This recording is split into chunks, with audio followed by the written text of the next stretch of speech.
நம்ம ஓட்டு போட்டுதான் நடக்கிற மாதிரி ஒரு பிம்பம் காட்டப்படுது. இல்ல எலக்ட்ரானிக் ஓட்டிங் மிஷின் மூலியமாவோ ஏதோ ஒன்று மக்களால் தேர்ந்தெடுக்கப்பட்டுதான் இங்க ஒரு விஷயமும் நடக்கிற மாதிரி ஒரு பிம்பம் காமிக்கப்படுது. 1 வீக் வந்து எல்லாருமே பேசிட்டு இருந்தாங்க, எல்லா சேனல்லையும் இந்த விஷயம் வந்துட்டு இருந்துச்சு. ஹேக் பண்ணிட்டாங்க, ஏமாத்திட்டாங்கன்னு. அதுக்கப்புறம் பார்த்தீங்கன்னா யாருமே அதை பற்றி பேசவே கிடையாது. இதில் இன்ட்ரெஸ்டிங்காக என்னதுன்னா, எலெக்ஷன் கமிஷன் ஒன்றும் பண்ணலை, இங்கே ஆப்போசிட் பார்ட்டிஸும் எதுவுமே பண்ணலை. இந்த அமௌண்ட்டை காமிச்ச தலைவர்கள் வீட்டிலலாம் வந்து யாரும் சோதனை பண்ண மாட்டாங்க. ஸ்டாலின் வீட்லயோ எடப்பாடி வீட்லயோ அப்படிங்கிற அதெல்லாம் பண்ண மாட்டாங்க. சோ அப்ப எலெக்ஷன் கமிஷனும் துணை போகுது தானே. அதான் எல்லாமே கரப்ஷன் மணில தான் ரன் ஆகிட்டு இருக்காங்க. இது ஒரு டிசீஸ். இப்ப நடந்துட்டு இருக்கிறது ஒரு டிசீஸ். காரணம் அவங்களுடைய ஆரம்பத்துல இருந்து வந்த டிசார்டர்ஸ். சோ இந்த மாதிரி ஒரு கட்டமைப்புக்கு ரொம்ப ரொம்ப முக்கியமான ஒரு ரோல் வந்துட்டு எனக்கு தெரிஞ்சு பாலிட்டிஷியன்ஸை விட media is playing a very vital role. Right wing and left wing வந்து சண்டை போடுறாங்கன்றது இங்க உட்காந்துருக்கு எனக்கு எப்படி தெரியும்? வாய்ஸ் கார்டில் நடக்கிறது எனக்கு எப்படி தெரியும்? அதெல்லாம் எனக்கு தெரியாது. அது யார் காமிக்கிறா, யார் என் மனசுல அதை ஏத்துறா? தடுப்பூசி போட்டதுக்கு அப்புறம் கொரோனா வருது, அதுக்கு நீ பயப்பட வேண்டாம். தடுப்பூசி போடுறதுக்கு முன்னால கொரோனா வந்தா ஏன் அதுக்கு நான் பயப்படணும்? ஆனா 99% பேரு நார்மல் மக்கள் தான் இருக்காங்க. அறியாமையில இருக்க வந்து அதிகமா இருக்காங்க. அதனால அறியாமையில இருக்க மக்களுக்கு எல்லாருமே இந்த அளவுக்கு விழிப்புணர்வு வந்துட்டா நம்ம இப்ப பேச வேண்டிய அவசியமே வந்திருக்காது. மருத்துவத்துக்காக ஒரு மனிதர்களை ஏமாத்துறாங்கன்றத அட்லீஸ்ட் மெசேஜ் அது பாஸ் ஆகுது இல்ல. ஸோ காசுக்காக பண்றாங்கன்ற அந்த ஒரு விஷயத்துல இப்போ தேவைப்படுறது ஒரு பெரிய சிவில் டிசோபீடியன்ஸ்.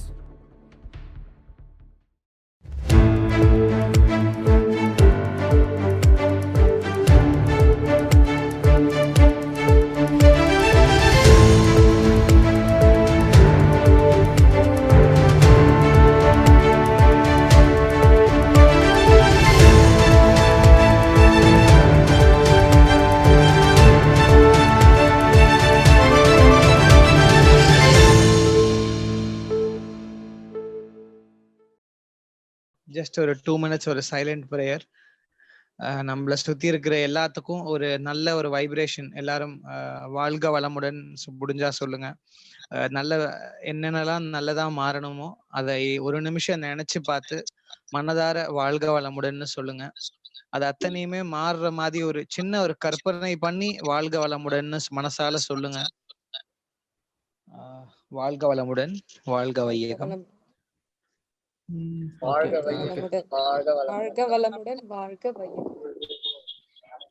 ஓகே, எல்லாரும் அன்போட நல்ல இந்த கான்வர்சேஷன், இந்த கான்ஃபரன்ஸ் ஸ்டார்ட் பண்ணுவோம். ஸோ இன்னைக்கான டாபிக் நம்ம வந்து பேச இருக்கிறது politics, election and Covid crisis. அதை பத்தி இன்னைக்கு நம்ம வந்து ஷார்ட்டா இன்னைக்கு பேச இருக்கிறோம். இது என்னதான் இன்னைக்கு நம்ம கொஞ்சம் டிலேடா இருந்தாலும், எலெக்ஷன் நாளான்னைக்கு இருந்தும் நம்ம கொஞ்சம் டிலேடா இருந்தாலும், பட்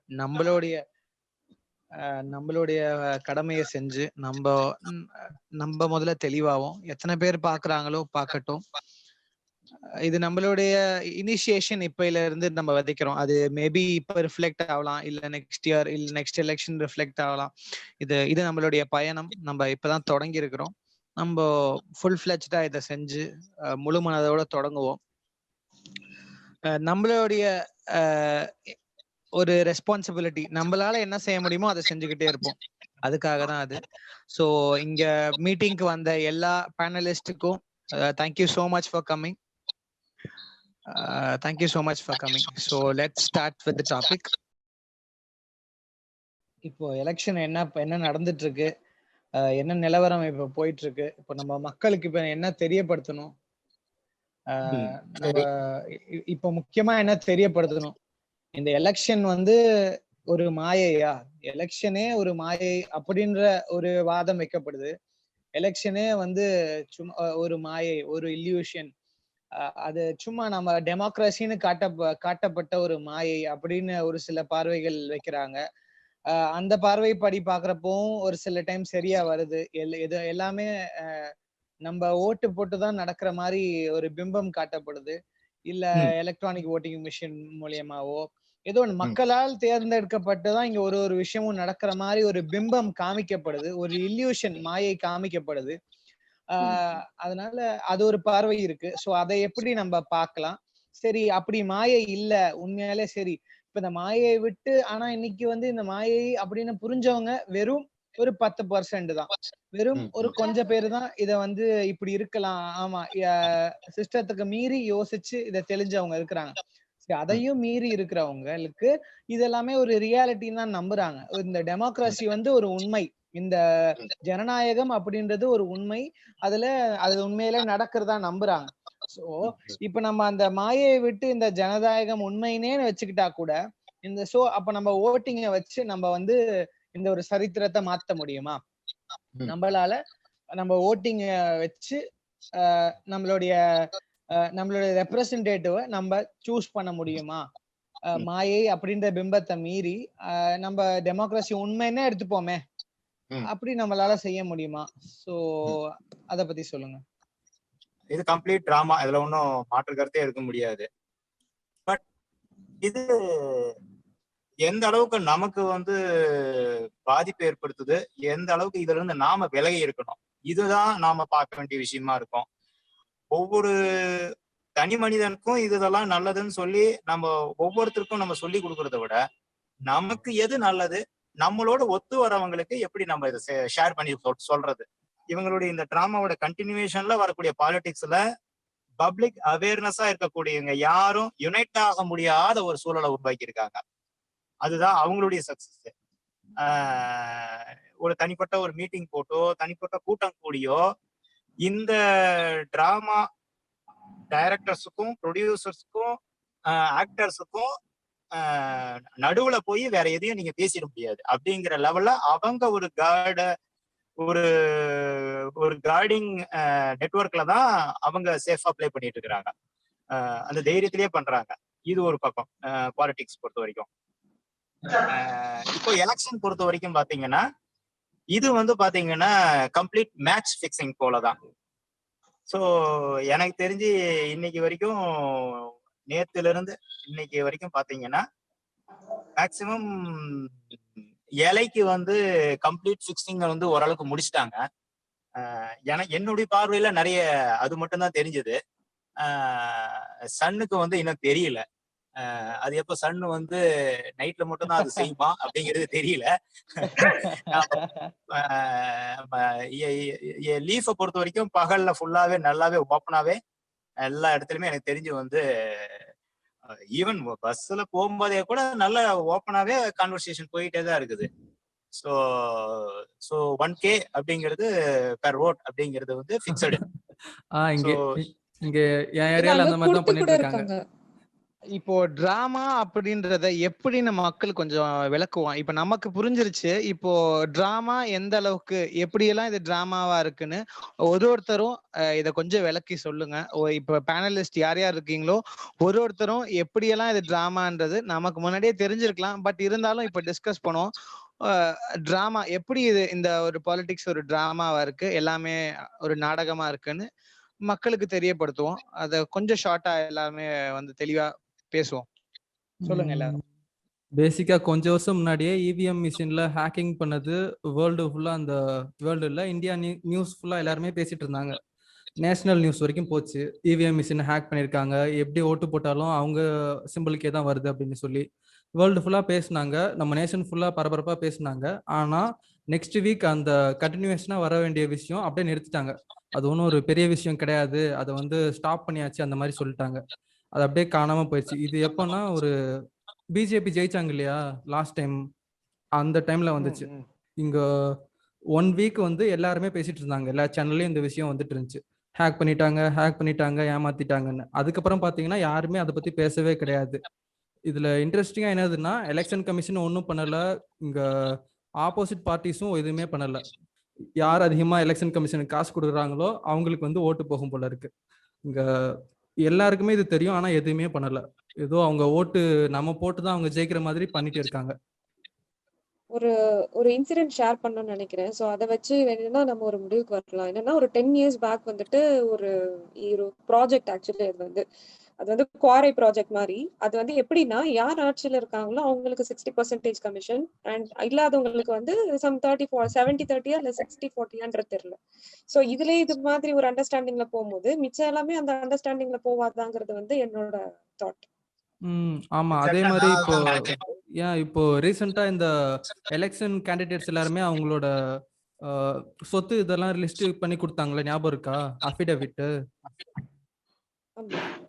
அந்த லிஸ்ட்ல கூட இங்க நின்னுட்டு இருந்த மெஜாரிட்டியா இருக்க அந்த பாலிட்டிஷியன் எல்லாருமே அவங்க சொத்து மதிப்பை கம்மியா காமிச்சிருக்காங்க. இங்க ஒரு 2 வாரம் இருக்கும்னு நினைக்கிறேன். எல்லா நியூஸ்லயும் காமிச்சிட்டு இருந்தாங்க. 6 கோடி 7 கோடி இவ்வளவுதான் சொத்து மதிப்புன்னு சொல்லி காமிச்சிருந்தாங்க. இவங்க என்னைக்கு சரித்திரத்துல ஆ, உருப்படியா நடந்திருக்காங்க? அதான் எல்லாருக்குமே தெரியும் இவங்க ஏமாத்துறாங்க அவங்க ஏமாத்துறாங்கன்னு எல்லாருக்குமே தெரியும். ஆனா ஒண்ணுமே பண்றது கிடையாது. ஆக்சுவலி நிறைய பேத்துக்கு அவங்களுக்கு எவ்வளவு இருக்குதுன்றது அளவுக்கே அவங்களுக்கு தெரியாத அளவுக்கு அவங்க அடிச்சு சேர்த்து வச்சிருக்கலாம். சோ அது கூட அந்த ஒரு ரீசனா இங்க இருக்கும். பேசிக்கா நம்மளோட election commission, income tax department எல்லாமே ஃபுல்லா கரப்ஷன் மணில ரன் ஆகிட்டு இருக்கு. இல்ல நீங்க இப்ப அந்த ஓகே இந்த அமௌண்ட்டை காமிச்ச தலைவர்கள் வீட்ல எல்லாம் வந்து யாரும் சோதனை பண்ண மாட்டாங்க. ஸ்டாலின் வீட்லயோ எடப்பாடி வீட்லயோ ஆமா. அப்படிங்கிற அதெல்லாம் பண்ண மாட்டாங்க. சோ அப்ப எலெக்ஷன் கமிஷனும் துணை போகுது தானே அவங்களுக்கு அதான் சப்போர்ட்ல. எல்லாமே கரப்ஷன் மணில தான் ரன் ஆகிட்டு இருக்காங்க. நாம இப்ப பேசிட்டு இருக்கிற விஷயங்கள் எல்லாமே உடலை சார்ந்த ஒரு அணுகுமுறை, உடலின் மொழி, இயற்கை மருத்துவம், ஒரு இயற்கை விவசாயம் பத்தி ஏதேனும் ஒரு அடிப்படை புரிதல் இருக்கிற பட்சத்தில் இன்னும் கொஞ்சம் ஈஸியா புரிஞ்சிடும். அது நம்ம பேசிட்டு இருக்கிறது எல்லாமே இப்போதைய நிலையில உடம்போட நிலையில உடம்பு எடுக்கிற ரியாக்ஷன்ஸ். கை கால் வலிக்குது, இல்ல தலை வலிக்குது, ஒரு எலும்புகள் வீக்கமா இருக்குது, கொஞ்சம் ஜீரண பிரச்சனையா இருக்குன்னு இந்த தனிப்பட்ட பிரச்சனைய இப்ப நம்ம பேசிட்டு இருக்கிற மாதிரி ஆக்சுவலா. பட் இதுக்கான காரணம் என்னங்கிறது நம்ம அடிப்படையில புரிஞ்சுக்கிட்டோம்னா நாம எடுத்துக்கொண்ட உணவு, நாம உடம்பு இயக்கம், இதெல்லாம் கோளாறான இயக்கம், கோளாறான உணவு, கழிவுகளின் தேக்கம், இதெல்லாம் சேர்ந்து நடக்கிற நடவடிக்கைகள் மட்டும்தான் இப்ப நம்ம பார்த்துட்டு இருக்கோம். நம்ம ரீசன் அதோட அல்டிமேட் ரீசனை நம்ம கவனிச்சிட்டோம்னா இது நடப்பது சாதாரணம். தலைவலி வருது, கை கால் வலி வருது, மூட்டு வலி வருது, தற்காலிகமான டிசார்டருக்கு தற்காலிகமான மருத்துவம் பத்தி நம்ம பேச வேண்டியதே இல்லை. நம்மளுடைய நோக்கம் ஃபுல்லுமே பர்மனன்ட் கியூர் ஃபார் பர்மனன்ட் அந்த டிசார்டருடைய பர்மனன்ட் ரீசனை தெரிஞ்சுக்கிட்டு அந்த டயக்னோஸ்ல நம்ம போனோம்னா இன்னும் கொஞ்சம் நல்லா இருக்கும் அப்படிங்கிறது தான். ஸோ இப்போ நம்ம அல்டிமேட்டா நம்ம தெரிஞ்சுக்க வேண்டியது, India is a East Indian started a company hand over to British and then independently it will run with the help of London government with some associates in the name of India.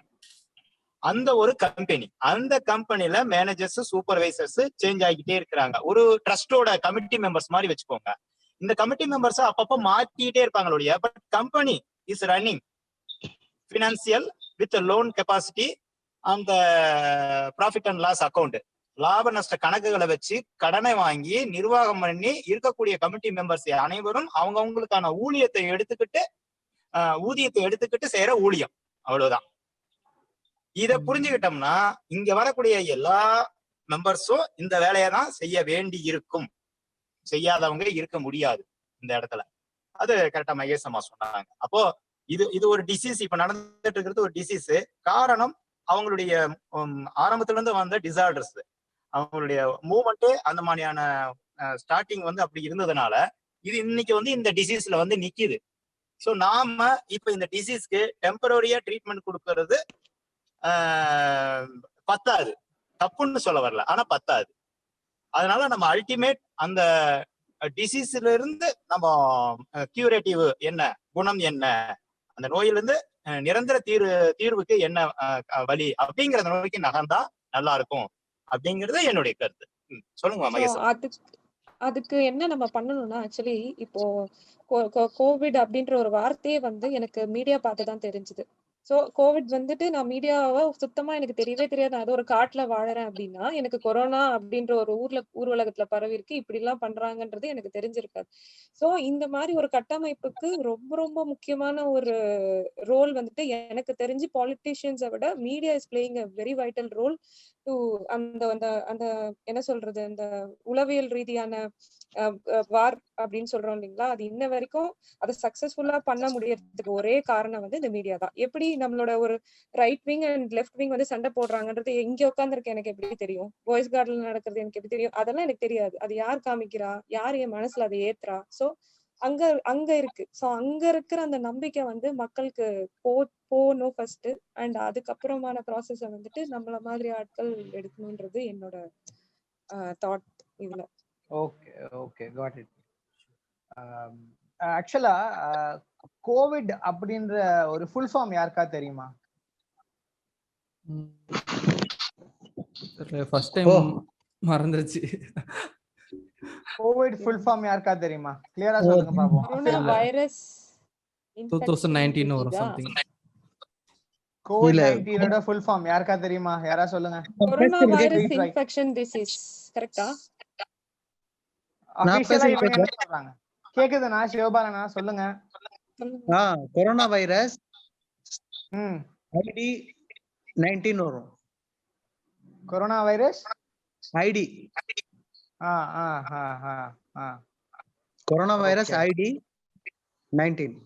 Okay okay fine. இவன் அபிஷியலா என்னது இவங்க என்ன சொல்றாங்க? Corona virus கோவிட்க்கு என்ன சொல்றாங்க? Any idea? யாருக்கா தெரியுமா?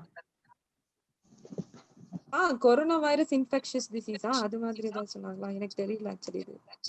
ஓகே இவங்க மக்களுக்கு என்ன சொன்னாங்கன்றது எனக்கும் ஷியரா தெரியல. பட் ஆனா இதோட ஒரிஜினல் மீனிங் என்னன்றது எனக்கு தெரியும். நான் அதை கிளியரா சொல்றேன். இதுக்கான வார்த்தை வந்து இத வந்து எனக்கு எங்க இருந்து தெரிஞ்சிச்சுன்னா, ஒரு சேனல் கலன் ஸ்மித் அப்படின்ற ஒருத்தர், அவரு பயங்கரமான ஒரு ரிசர்ச்சர். அவரு யூடியூப் மூலியமா அவருடைய பல வருஷம் தீவிரமான ஆராய்ச்சிகளை வெளியிட்டு வந்துட்டு இருக்காரு. கலன் ஸ்மித் அப்படின்றவரு லிஃப்டிங் த வீல் அப்படின்ற சேனல். அதுல அவரு இத வந்து ப்ரூஃபோட இத வந்து வெளியே காட்டியிருந்தாரு. கோவிடோட ஃபுல் ஃபார்ம் என்ன அப்படின்ட்டு.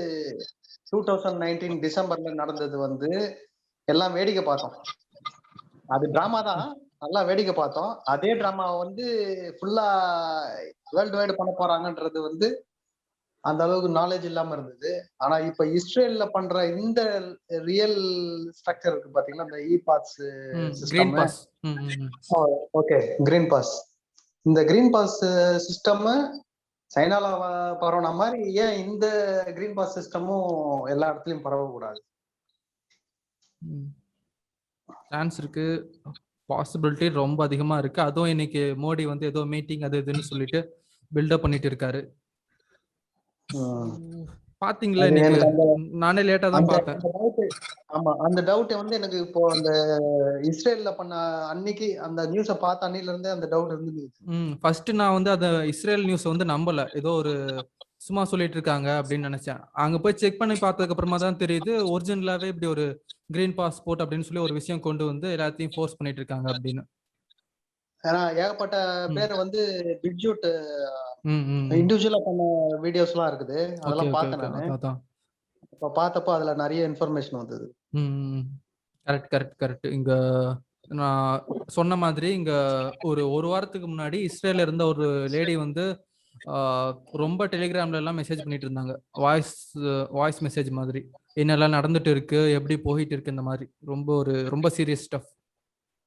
அப்புறம் இன்னொரு இது பாத்தீங்கன்னா, இவர் ஆதி சொன்ன மாதிரி இப்போ வேக்சின் போடுறதுனால என்ன ஆகுது, நம்மளுடைய உடல் உறுப்பு வந்து டேமேஜ் ஆகுது. அந்த டேமேஜை வந்து சரி கட்டுறதுக்கு மறுபடியும் அவங்க கிட்டே போகணும். இல்ல செத்தவங்க உடம்புல ஒரு பெர்மனன்ட் கஸ்டமர் மாதிரி அவங்க வந்து நம்ம வந்து அங்க போயிடணும். அதான் அவங்க கான்செப்ட். சைக்கிளிக் பிசினஸ் அவங்க பண்றாங்க. எப்பவுமே சைக்கிளிக் பிசினஸ் தான் நல்லா பண்ணிட்டு இருக்காங்க. வாங்கி தருவோம், ஆனா அது வந்து நாங்க காசு வாங்கிப்போம் அப்படின்ற ஒரு சைக்கிளிக் பிசினஸ். கரெக்ட். இதோ ஒரு பழைய ஒரு குவாட் இருக்கு, cured patient is a lost customer. இங்க patient cured is a customer. Correct. இது வந்து ஜெர்ம் தியரியோட லோகோ. எப்படின்னா இப்ப கேரளால வந்து பெப்சி கோக்குக்கு எல்லாம் வந்து இது பண்ணாங்க, ஃபர்ஸ்ட் தடை பண்ணாங்க. அந்த கம்பெனி எல்லாம் இங்க வரக்கூடாது, ஏன்னா எங்க மண்ணில் இருக்கிற தண்ணியை வந்து எடுத்து எங்களுக்கே நீங்க காசு கொடுத்து விற்கிறீங்களா அப்படின்னு சொல்லிட்டு அப்ப ஸ்டார்ட் பண்ணது. ஓகே, அந்த மாதிரிதான் இப்போ என்னன்னாங்க, நம்ம கிட்ட இருக்கிற உடம்பு எடுத்து நம்ம கிட்ட இருக்கிற அந்த பொருளை பார்ட்ஸ் எல்லாம் எடுத்து என்ன நம்ம ரிலேட்டிவ்ஸ் கிட்ட விற்கிறாங்கன்னு வச்சுங்க ஒரு எக்ஸாம்பிள். ஸோ இந்த டிரான்சாக்ஷன் வந்து கண்டிப்பா பிற்காலத்துல நிறைய நடக்கும். இதுல என்னன்னாக்கா ஒரு முக்கியமான விஷயம், இந்த வந்து ஒரு பெரிய ஒரு விஷயமா காட்டினாங்க. ஒரு 5-10 வருஷமா பாத்தீங்கன்னா ஒரு ஆம்புலன்ஸ்ல தனியா கொண்டு போற மாதிரி நிறைய படங்களும் வந்துருச்சு. ஸோ படத்துலயும் அவங்க ப்ரூவ் பண்ணிட்டாங்க, நாங்க இதுதான் பண்ண போறோம் அப்படின்னு. எந்த படத்துல? பார்ட்ஸ் எல்லாம் கொண்டு போய் ஒரு இடத்துல சேர்க்கறது, பத்திரமா கொண்டு இந்த ஆர்கன்ஸ் அந்த மாதிரியா? ஆர்கன்ஸ், சாரி, ஆர்கன்ஸ் வந்து ஹார்ட்டை வந்து பத்திரமா கொண்டு போவாங்க ஆம்புலன்ஸ்ல, எந்த ஒரு தடையும் இல்லாம. அது மாதிரி ரியலிஸ்டிக்கும் நடந்ததையும் காமிக்கிறாங்க. சோ இது வந்து இங்க ஓகே ஒரு இம்பார்ட்டன்டா ஒரு விஷயம் சொல்லணும்னு நினைச்சேன், மறந்துட்டேன். இங்க ஆர்டிபிஷியலா இந்த மீட் எல்லாம் லேப்ல பண்ணிட்டு இருந்தாங்க இல்லையா, ஞாபகம் இருக்கா? இங்க பில்கேட்ஸ் வந்து சின்ன சின்ன பிசினஸ்க்குலாம் ஃபண்டிங் கொடுத்து நீங்க லேப்லயே வந்து மீட் எல்லாம் பண்ணுங்கன்னு சொல்லி காசு கொடுத்து சம்திங் பண்ணிட்டு இருந்தாரு இல்லையா? இப்போ அதே கான்செப்ட்ல ஆர்கன்ஸ் எல்லாம் டெவலப் பண்ணிட்டு இருக்காங்க ஆர்டிபிஷியலா. இது ஃபர்ஸ்ட் இதுவும் குளோனிங் மாதிரி அதுக்கு சம்மந்தப்பட்டதுன்னு நினைச்சிட்டு இருந்தேன், பட் ஆனா கிடையாது. குளோனிங்னு சொல்லி அது ஒரு தனி டாபிக்ல இருக்கு. இந்த ஆர்கன்ஸை லேப்ல டெவலப் பண்றது இது ஒரு தனி டாபிக்ல போயிட்டு இருக்கு. நிஜமாவே பண்ணிட்டு இருக்காங்க. ஓகே ஓகே ஓகே, அதுவும் போயிட்டு இருக்கு. ஓகே, ஆமா. சாப்பிடுற சாப்பாடும் ஒரிஜினல் கிடையாது, லேப்ல பண்ணது. ஆர்கன்ஸும் லேப்ல பண்ணது. பாத்துக்கோங்க, அவ்வளோ ஒரு ஹியூமன் மட்டும் எப்படி நேச்சுரலா வர முடியும்? இல்ல அதுவும் லேப்ல பண்ணிட்டு தானே இருக்காங்க. அந்த சிஸ்டத்துக்கு ஒத்து வராததாச்சு அது. லேப்ல பண்ணிட்டு எல்லாம் ஒரே ராங்கா போயிட்டு இருக்காங்க ஸ்டார்டிங்ல இருந்து. டெஸ்ட் டியூப் பேபில தொடங்குது, இப்போ எங்க போய் நிக்க போகுதுன்னு தெரியல இந்த வேக்சினுக்கு அப்புறம். இப்போ நாம இதுக்கு தகுந்த மாதிரியான ஒரு ஒரு ஸ்டேட்மெண்ட் வந்து நம்ம தரப்புல இருந்து கொஞ்சம் யங்ஸ்டர்ஸ், ஸ்டூடெண்ட்ஸ் இவங்கெல்லாம் கொஞ்சம் நிறைய வந்து பேச வைக்கணும். இவங்களையெல்லாம் வந்து இப்போ நாம எப்படி பேசுற மாதிரி அவங்களையெல்லாம் கூப்பிட்டு நிறைய பேச வைக்கணும். இப்போ நம்ம சாதாரணமா பார்த்தோம்னா இந்த பள்ளிக்கூட குழந்தைங்க எல்லாம் திடீர்னு ஒரு பேரணிக்கு போயிட்டு இருப்பாங்க. என்னடான்னு பார்த்தாக்கா எய்ட்ஸ் விழிப்புணர்வு பேரணி. பள்ளிக்கூட குழந்தைங்களுக்கு பத்தி என்ன தெரியும்? ஒரு 4-5 வருஷத்துக்கு முன்னாடி வரைக்கும் இப்ப நாம வந்து பேசிட்டு இருக்கிறது எல்லாமே ஒரு 18 இயர்ஸ்க்கு அபவா இருக்கக்கூடிய அடல்ட் சிந்தித்து செயலாற்றக்கூடிய விஷயங்களை பத்தி பேசுறோம். அந்த 18 இயர்ஸ்க்குள்ள இருக்கக்கூடியவங்களுக்கான ஒரு லீகலைஸ்டு ஒரு இண்டிபெண்டன்ட் லைஃபுக்கு அவனுக்கான ரைட்ஸ பத்தி நம்ம எத்தனை பேர் அதை பேசிக்கிறோம், யோசிச்சிருக்கிறோம். அப்போ அவங்களுக்கான ரைட்ஸும் அதுவும் நம்மளுடைய ஆன்செஸ்ட்ரல் வழியில, நம்மளுடைய மூத்தவங்களுடைய வழியில அவன் லைஃப் அவன் கொண்டு போறதுக்கு, நமக்கு வயது கம்மியா இருக்கிறவங்களுக்கு, இளைஞர்களுக்கு, பாலகர்களுக்கு அவங்களுக்கான மோட்டிவேஷனை பேச வைக்கணும். ஏப்பா உனக்கு என்ன மாதிரியான வாழ்க்கை ஃபியூச்சர்ல தேவை? இந்த மாதிரி மாடர்னைஸ்டு சிவிலைஸ்டுல ஒரு இந்த மாதிரியான ஒரு இது வேணுமா, இல்ல நமக்கு பாரம்பரியமா இருக்கக்கூடிய வாழ்க்கை வேணுமா? இப்படி எல்லாம் பேச வச்சு இதோட மேட்டர்ஸ வந்து வாய்ஸஸ வந்து நிறைய வந்து மோட்டிவேட் பண்ணணும் அடுத்தவங்களுக்கு. இது ஒரு வேலை நம்ம பண்ண வேண்டியிருக்கும். ஓகே, இப்போ நீங்க எய்ட்ஸ் பத்தி ஒரு விஷயம் சொன்னீங்க இல்லையா? ஹலோ, கேக்குதா? கேக்குது. எய்ட்ஸ் பத்தி ஒரு விஷயம் சொன்னீங்க இல்லையா, இந்த மாதிரி சம்திங் பண்ணிட்டு இருக்காங்க அப்படின்னு, அவேர்னஸ் மாதிரி. Hello, okay. அங்க அதுலயும் நிறைய ஃப்ராடுத்தனம் இருக்கு. பேசிக்கா இது வரைக்கும் பேண்டமிக் அப்படின்னு சொல்லி பண்ண எல்லாமே ஃப்ராடு தான். எய்ட்ஸ் பத்தி குறிப்பா அப்படின்னா வைரஸ் மேனியா அப்படின்னு சொல்லி ஒரு செமினார் இருக்கு. நான் கூட அதை பத்தி பேசியிருக்கேன் யூடியூப்ல. ஸோ செக் பண்ணி பாருங்க. ஒரு செமினார் இருக்கும், அதுல வந்து ஒரு டாக்டர் வந்து இது வந்து ஏன் ஃபேக்கு அப்படின்னு சொல்லி அப்படியே ஒரு ப்ரெசன்டேஷன் மாதிரி எக்ஸ்பிளைன் பண்ணியிருக்காங்க. செக் பண்ணி பாருங்க. பயங்கரமா காசு அடிச்சிருக்காங்க இந்த ஒரு எய்ட்ஸ் அப்படின்னு சொல்லி ஒரு விஷயத்தை வச்சு. காசு அடித்துக்கொண்டே இருக்கிறார்கள். அதான் இப்ப நல்லா பாத்தீங்கன்னா எய்ட்ஸ்ங்கிறதுக்கு பிறகு, எய்ட்ஸ் வந்ததுக்கு பிறகு, கிபி மாதிரி எய்ட்ஸுக்கு முன் எய்ட்ஸுக்கு பின் பாத்தீங்கன்னா 2 ப்ராடக்ட வந்து டெய்லி crore கணக்குல வியாபாரம் ஆகக்கூடிய பொருளா மாத்தினாங்க. ஒண்ணு, எய்ட்ஸ் வர்றதுக்கு முன்னால, எய்ட்ஸ்ங்கிற ப்ரொபகண்டா பண்றதுக்கு முன்னால வரைக்கும் நம்ம ஊர் டாக்டர் கண்ணாடி சிரிஞ்சஸ்ல ஸ்டீல் நீடில்ல ஒரு தடவை ஸ்டெரிலைஸ் பண்ணிட்டு ஸ்டெரிலைஸ் பண்ண நீடில வச்சுதான் நமக்கு இன்ஜெக்ட் பண்ணிட்டு இருந்தாரு. அது போய் அதுக்கப்புறமா எய்ட்ஸ்ங்கிற பேர்ல ஒவ்வொரு பேஷண்ட்டுக்கும் தனித்தனி ஸ்டெரிலைஸ்டு நீடில்னு சொல்லி பிளாஸ்டிக் நீடில விற்க ஆரம்பிச்சாங்க. பிளாஸ்டிக் சிரிஞ்சஸ வந்து விற்க ஆரம்பிச்சாங்க. ஒவ்வொரு பேஷண்ட்டுக்கும் தனித்தனி சிரிஞ்சஸ்.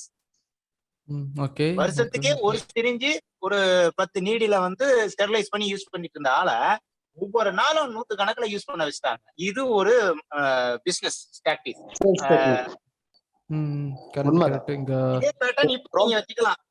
இப்ப கரோனாவுக்கு, கோவிட்டுக்கு face mask, sanitiser and soap நல்ல மார்க்கெட் இப்போ. Okay okay okay. இந்த எய்ட்ஸ் விஷயத்துல முக்கியமான ஒரு காமெடி என்னதுன்னா, இவங்க வந்து எய்ட்ஸை வந்து ஐசோலேட் பண்ணிட்டேன், இதுதான் வந்து இந்த டிசீஸை கொடுக்குது அப்படின்னு சொல்லிட்டு இருந்தாங்க இல்லையா? அதை வந்து ப்ரூவ் பண்ணவே இல்லை கடைசி வரைக்குமே.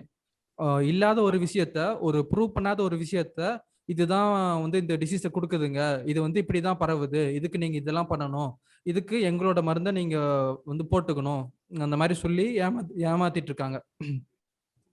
இங்க என் ஸ்கிரீன் ஷேர் ஆகுதா? இங்க இந்த வீடியோ செக் பண்ணி பாருங்க. Nothing new under the sun, feed germ theory. இதுல வைரஸ் மேனியா அப்படின்னு சொல்லி ஒரு லிங்க் இருக்கும், அதை செக் பண்ணி பாருங்க. இந்த டாக்டர் வந்து எப்படிலாம் ஏமாத்திருக்காங்க இந்த எய்ட்ஸை வச்சு அப்படின்னு சொல்லி டீட்டெயிலாக எக்ஸ்பிளைன் பண்ணியிருக்காங்க. ரொம்ப இம்பார்ட்டன்ட். ஸோ மறந்துடாதீங்க. இந்த டிஸ்கஷனுக்கு அப்புறமா போய் இதை செக் பண்ணி பாருங்க. அவ்வளோ உங்களுக்கு கோபம் வரும் வச்சுக்கோங்களேன். இது ஒன் டைம் நீங்கள் பார்த்துட்டீங்கன்னா. அவ்வளோ ஏமாத்திருக்காங்க. இந்த ஃபேக் பேண்டமிக் ஒன்றும் புதுசு கிடையாது, நிறைய டைம் இதை வந்து அவங்க பண்ணியிருக்காங்க. நம்ம நிறைய எல்லா இடத்துலயுமே பார்த்துட்டோம். எஸ். அப்புறம் இந்த எலெக்ஷன் விஷயமா நீங்க ஸ்டார்ட் பண்ணீங்கல்ல இது, எஸ், அந்த டாபிக். இப்ப அதுல பாத்தீங்கன்னா, இப்ப நம்ம ஜூம்ல பேசணும் அப்படின்ற ஒரு டாபிக்கே கூட அவனே தான் கொடுத்தது, இந்த எலெக்ஷன் டாபிக். அதுல வந்து நீங்க டிஎம்கே, ஏடிஎம்கே, கமலஹாசன், அப்புறம் நாம் தமிழர், இவங்கள மெயினா வச்சு நீங்க பேசுங்கடா அப்படின்ற மாதிரி அவங்களே தலைப்பை கொடுத்த மாதிரி தான் இருக்குது. ஏன்னா அது எல்லாமே ப்ரோக்ராம் தானே. எனக்கு அது மாதிரிதான் தோணுச்சு. ஏன்னா இந்த ப்ரோக்ராம் வரைக்கும் நீங்க பேசுங்க, அவ்வளவுதான், இவங்க தான் நிக்க போறாங்க, இது வரைக்கும் நீங்க பேசினா போறோம்.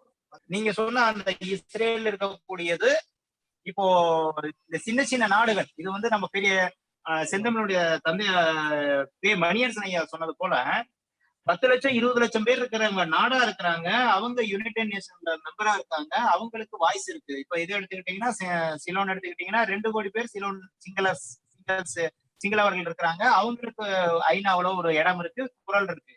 ஆனா 8 கோடி பேர் இருக்கக்கூடிய தமிழ்நாட்டுக்கு ஒரு நாடும் இல்லை, குரலும் இல்லை. அப்படிங்கும்போது இப்ப நாம ஒரு நாடாகவோ குரலாகவோ இல்லாத வரைக்கும் நாம சொல்றது ஒரு பக்கம் கேட்காதுங்கிறது ஒண்ணு இருக்கட்டும், நாம நாடாகவே இல்லைங்கிறது ஒண்ணு இருக்கட்டும், நாம இன்னமும் ஒரு மாநகராட்சியாக, ஒரு பெரிய நாட்டோட மாநகராட்சியாக, ஒரு முனிசிபல் கார்பரேஷனாக நம்ம இயங்கிட்டு இருக்கோம்.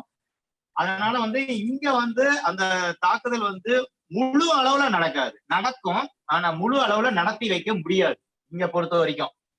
ஏன்னா இங்க இருக்கக்கூடிய அந்த வாழ்க்கை முறைங்கிறது 2 விதமா இருக்குது. ஒண்ணு, இவங்க இணைச்சிட்டு இருக்காங்க இல்லையா, ஸ்மார்ட் சிட்டிஸ்ன்னு சொல்லிட்டு.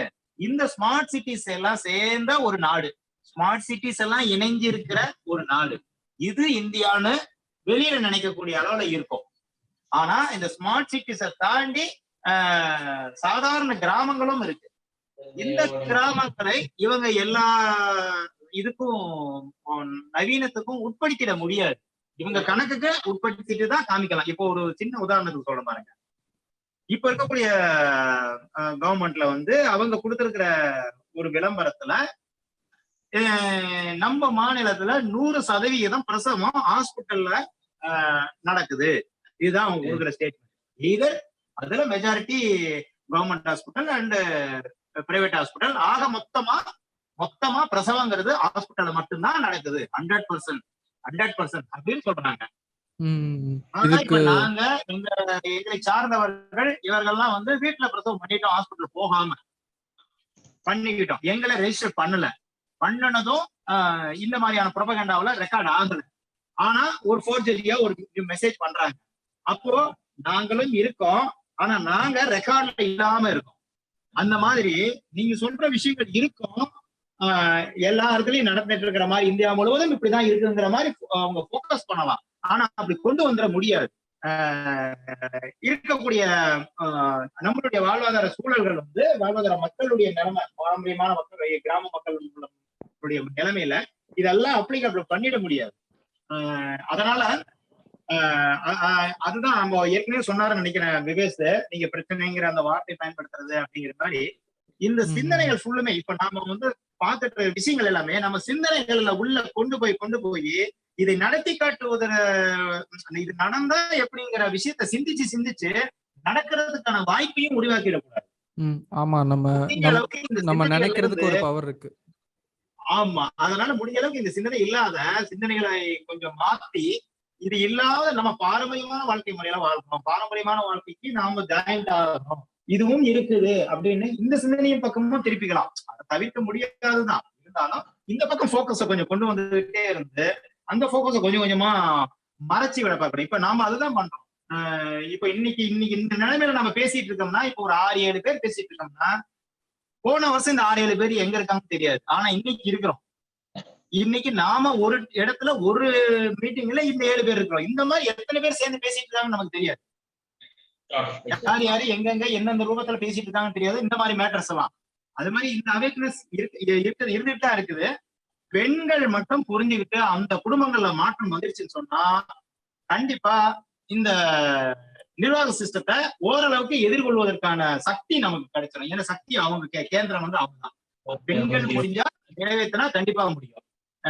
பெண்களால முடியாதுன்னு சொல்லிட்டாங்கன்னா நீங்க ஆண்கள் வந்து ரொம்ப போர்சிபிளா கொண்டு போகவே முடியாது. ஏன்னா நீ எங்க வெளியில சுத்தி நின்னீங்கனாலும் வீட்டுக்கு வந்தா உங்களுக்கு சோறு வேணும்னா ஒரு பெண்ணியோட பக்குவத்துலதான், சமையல் பக்குவத்துலதான் நீங்க உணவே ஆற முடியும். Either hotel or in house. நீங்க அவங்களோட உணவு பரிமாறுதல் மூலமா உங்க சக்தியவே நீங்க எடுத்துக்க முடியும் பெரும்பாலான. அப்போ வந்து இங்க பெண்கள் வந்து தெளிவான நிலை, இவங்க கரெக்டா அந்த விஷயத்தான் ஃபாலோ பண்ணிட்டே வராங்க. ஆண்களை பிரித்து விட்டு பெண்களை தனியா போக்கஸ் பண்ணி அவங்களுக்கு வருமானங்கிற பேர்ல இண்டிவிஜுவலா அவங்க குடும்பத்துல இருந்து விலகி நின்று வாழ்வதற்கான வழிமுறைகளை போக்கஸ் பண்ணிக்கிட்டே வராங்க. அதாவது இப்ப அங்க இஸ்ரேல் இருக்கக்கூடிய கல்ச்சர் அண்ட் ஆக்டிவிட்டிஸ் போல நம்ம நாடு அதே மாதிரியான கல்ச்சர் அண்ட் ஆக்டிவிட்டிஸ் வந்துச்சுன்னா நீங்க சொல்ற பாசிபிலிட்டி அதிகமாகும். பட் அந்த கல்ச்சர் அண்ட் இது வந்து பாசிபிலிட்டி வந்து இங்க ஃபுல்லா ஆகல. ஹைபிரிட் ஆயிருக்கு, ஒத்துக்கிறேன், ஓரளவுக்கு ஹைபிரிட் ஆயிருக்கு. ஆனா இன்னும் ஃபுல் ஃபிளெஜ்டா ஆகவே இல்லை. இன்னும் கொஞ்சம் இண்டிபெண்டன்சி, ஒரு பழைய மரபுகள் வந்து இன்னும் இங்க இருந்துட்டு தான் இருக்கு, வில்லேஜ் ஓரியன்டா. கொஞ்சம் ஹைபிரிட் ஆகிட்டு இருக்கு. அதை நம்ம இப்போ கொஞ்சம் கொஞ்சமா இப்பவே தடுத்துக்கிட்டு வந்தோம்னா திருப்பி நம்ம ரெஜுனேட் பண்ணி வெளியே வர்றது வந்து கொஞ்சம் ஈஸி தான். கொஞ்சம் காலம் எடுக்கும், ஆனா நடத்த முடியும். இதுதான் என்னுடைய கருத்து. ஃபெமினிசம்னு சொல்லிட்டு ஒரு பரவலான கருத்து வந்து இன்னைக்கு இருந்துட்டே இருக்கு. இப்போ நம்ம எல்லார்கிட்டயுமே அது என்ன ஃபெமினிசம்னா, இது மாதிரி விஷயங்களை வந்து யாரும் பேசுறதே கிடையாது, இங்க டீப்பா தெரிஞ்சுக்கிறோம் கிடையாது. ஒருத்தன் பண்றாங்களா, ஓகே அதுதான் ஃபெமினிசம்னு நினைச்சு இன்னொருத்தவங்க அதை ஃபாலோ பண்ணிட்டு தான் இன்ன வரைக்கும் போயிட்டு இருக்காங்க. சோ இது வந்து நம்மளுடைய பழைய விஷயங்களை வந்து அழிக்கிறதுக்கான ஒரு டாக்டிஸா இது போயிட்டு இருக்கு. ஒண்ணு, இது வந்து நம்மளுடைய கல்ச்சரா இருக்கட்டும், நம்மளுடைய ஃபுட்டா இருக்கட்டும், நம்ம பழச மறந்தாதான் நம்ம வந்து புதுசுக்கு அடாப்ட் ஆகிப்போம்.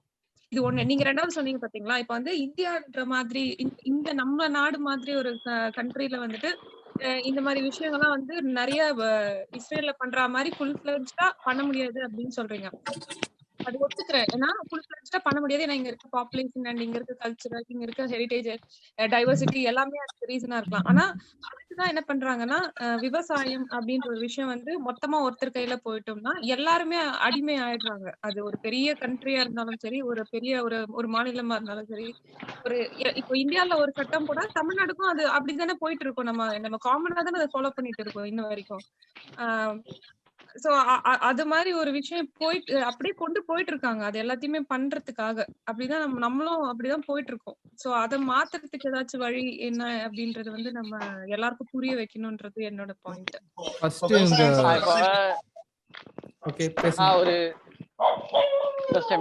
இது ஃபெமினிசம் பத்தி பேசுறதுனால எனக்கு இது சொல்லணும்னு தோணுச்சு. இந்த ஃபெமினிசம் அப்படின்னாலே உண்மையான ஃபெமினிசம் பேசுறதுன்றது வேற, ஆனா இப்போ நடக்கிற ஃபேக் ஃபெமினிசம் அப்படின்றது வேற. அதாவது ஒரு பெண்மைக்கான தேவை என்னன்னா, பெண்களுக்கான தேவை தாய்மை தான். ஃபெமினிசம் அப்படின்னாலே பெண்மை அப்படின்னு வந்தாலே தாய்மை அடையிறது தான் முதல் கட்ட இது. சரிங்களா? ஒரு குடும்பம் அப்படின்னு வந்துச்சா பெண்ணு தான் முழுக்க முழுக்க நிர்வாகம் பண்றதுல இருந்து பிள்ளை வளர்க்கறதுல இருந்து தன்னோட ஹஸ்பண்டு, மாமியார், மாமனாரு, தன்னோட சொந்த பந்தங்கள் அது எல்லாத்தையுமே வந்து நிர்வாகத்திறன் அதிகமா இருக்கிறது பாத்தீங்கன்னா பெண்களோட கையில தான் இருந்தது. அதனால பெண்கள் குடும்பத்துக்குள்ள அடிமைப்பட்டு இருந்தாங்கன்னு சொல்றதே ஒரு தவறான ஃபெமினிசம் தான். அதாவது தான் பிள்ளைங்களுக்கும் தன்னோட சொந்தமான ஹஸ்பண்டுக்கும் தன்னோட சொந்தங்களுக்கும் தேவையான விஷயத்த செஞ்சு கொடுக்கறதெல்லாம் அடிமைத்தனம் சொல்றதே ஒரு கேவலமானது, ஒரு ஃபேக் ஃபெமினிசம் தான். குடும்ப கட்டுப்பாட்டுல இருந்து பெண்ணை தனியா பிரிச்சு எடுக்கிறதுனால இவங்க ஃபெமினிசத்தை எப்படி நிலைநிறுத்ததா சொல்றாங்க. ஒரு குடும்பத்துல இருந்து ஒரு பெண்ணை தனியா பிரிஞ்சு வந்துட்டானா என்ன ஆகும்? ஒரு குடும்பத்தோட சப்போர்ட் இல்லைன்னா தனியா நின்றுட்டானா என்ன ஆகும்? சரி, தனியா வந்துட்டாங்க, என்ன பண்றாங்க? வெளில கம்பெனிக்கு வேலைக்கு போறாங்க. அப்ப அது வந்து ஸ்லேவரி கிடையாதா?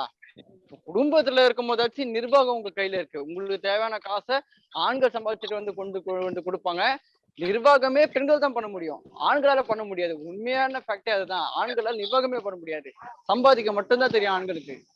பெண்கள் எல்லாம் ஒரு குடும்பமே வந்து சீரழிஞ்சு போயிடும், மொத்தமா சீரழிஞ்சு போயிடும். எதுவுமே பண்ணும். இப்ப முக்காவாசி பேர் நடுத்திருக்கு வந்து நிற்கிறது காரணமே பெண்கள் வீட்டுல இல்லாததோ இல்ல பெண்கள் தனியா சம்பாதிக்கணும் அப்படின்னு நினைக்கிறது இல்ல.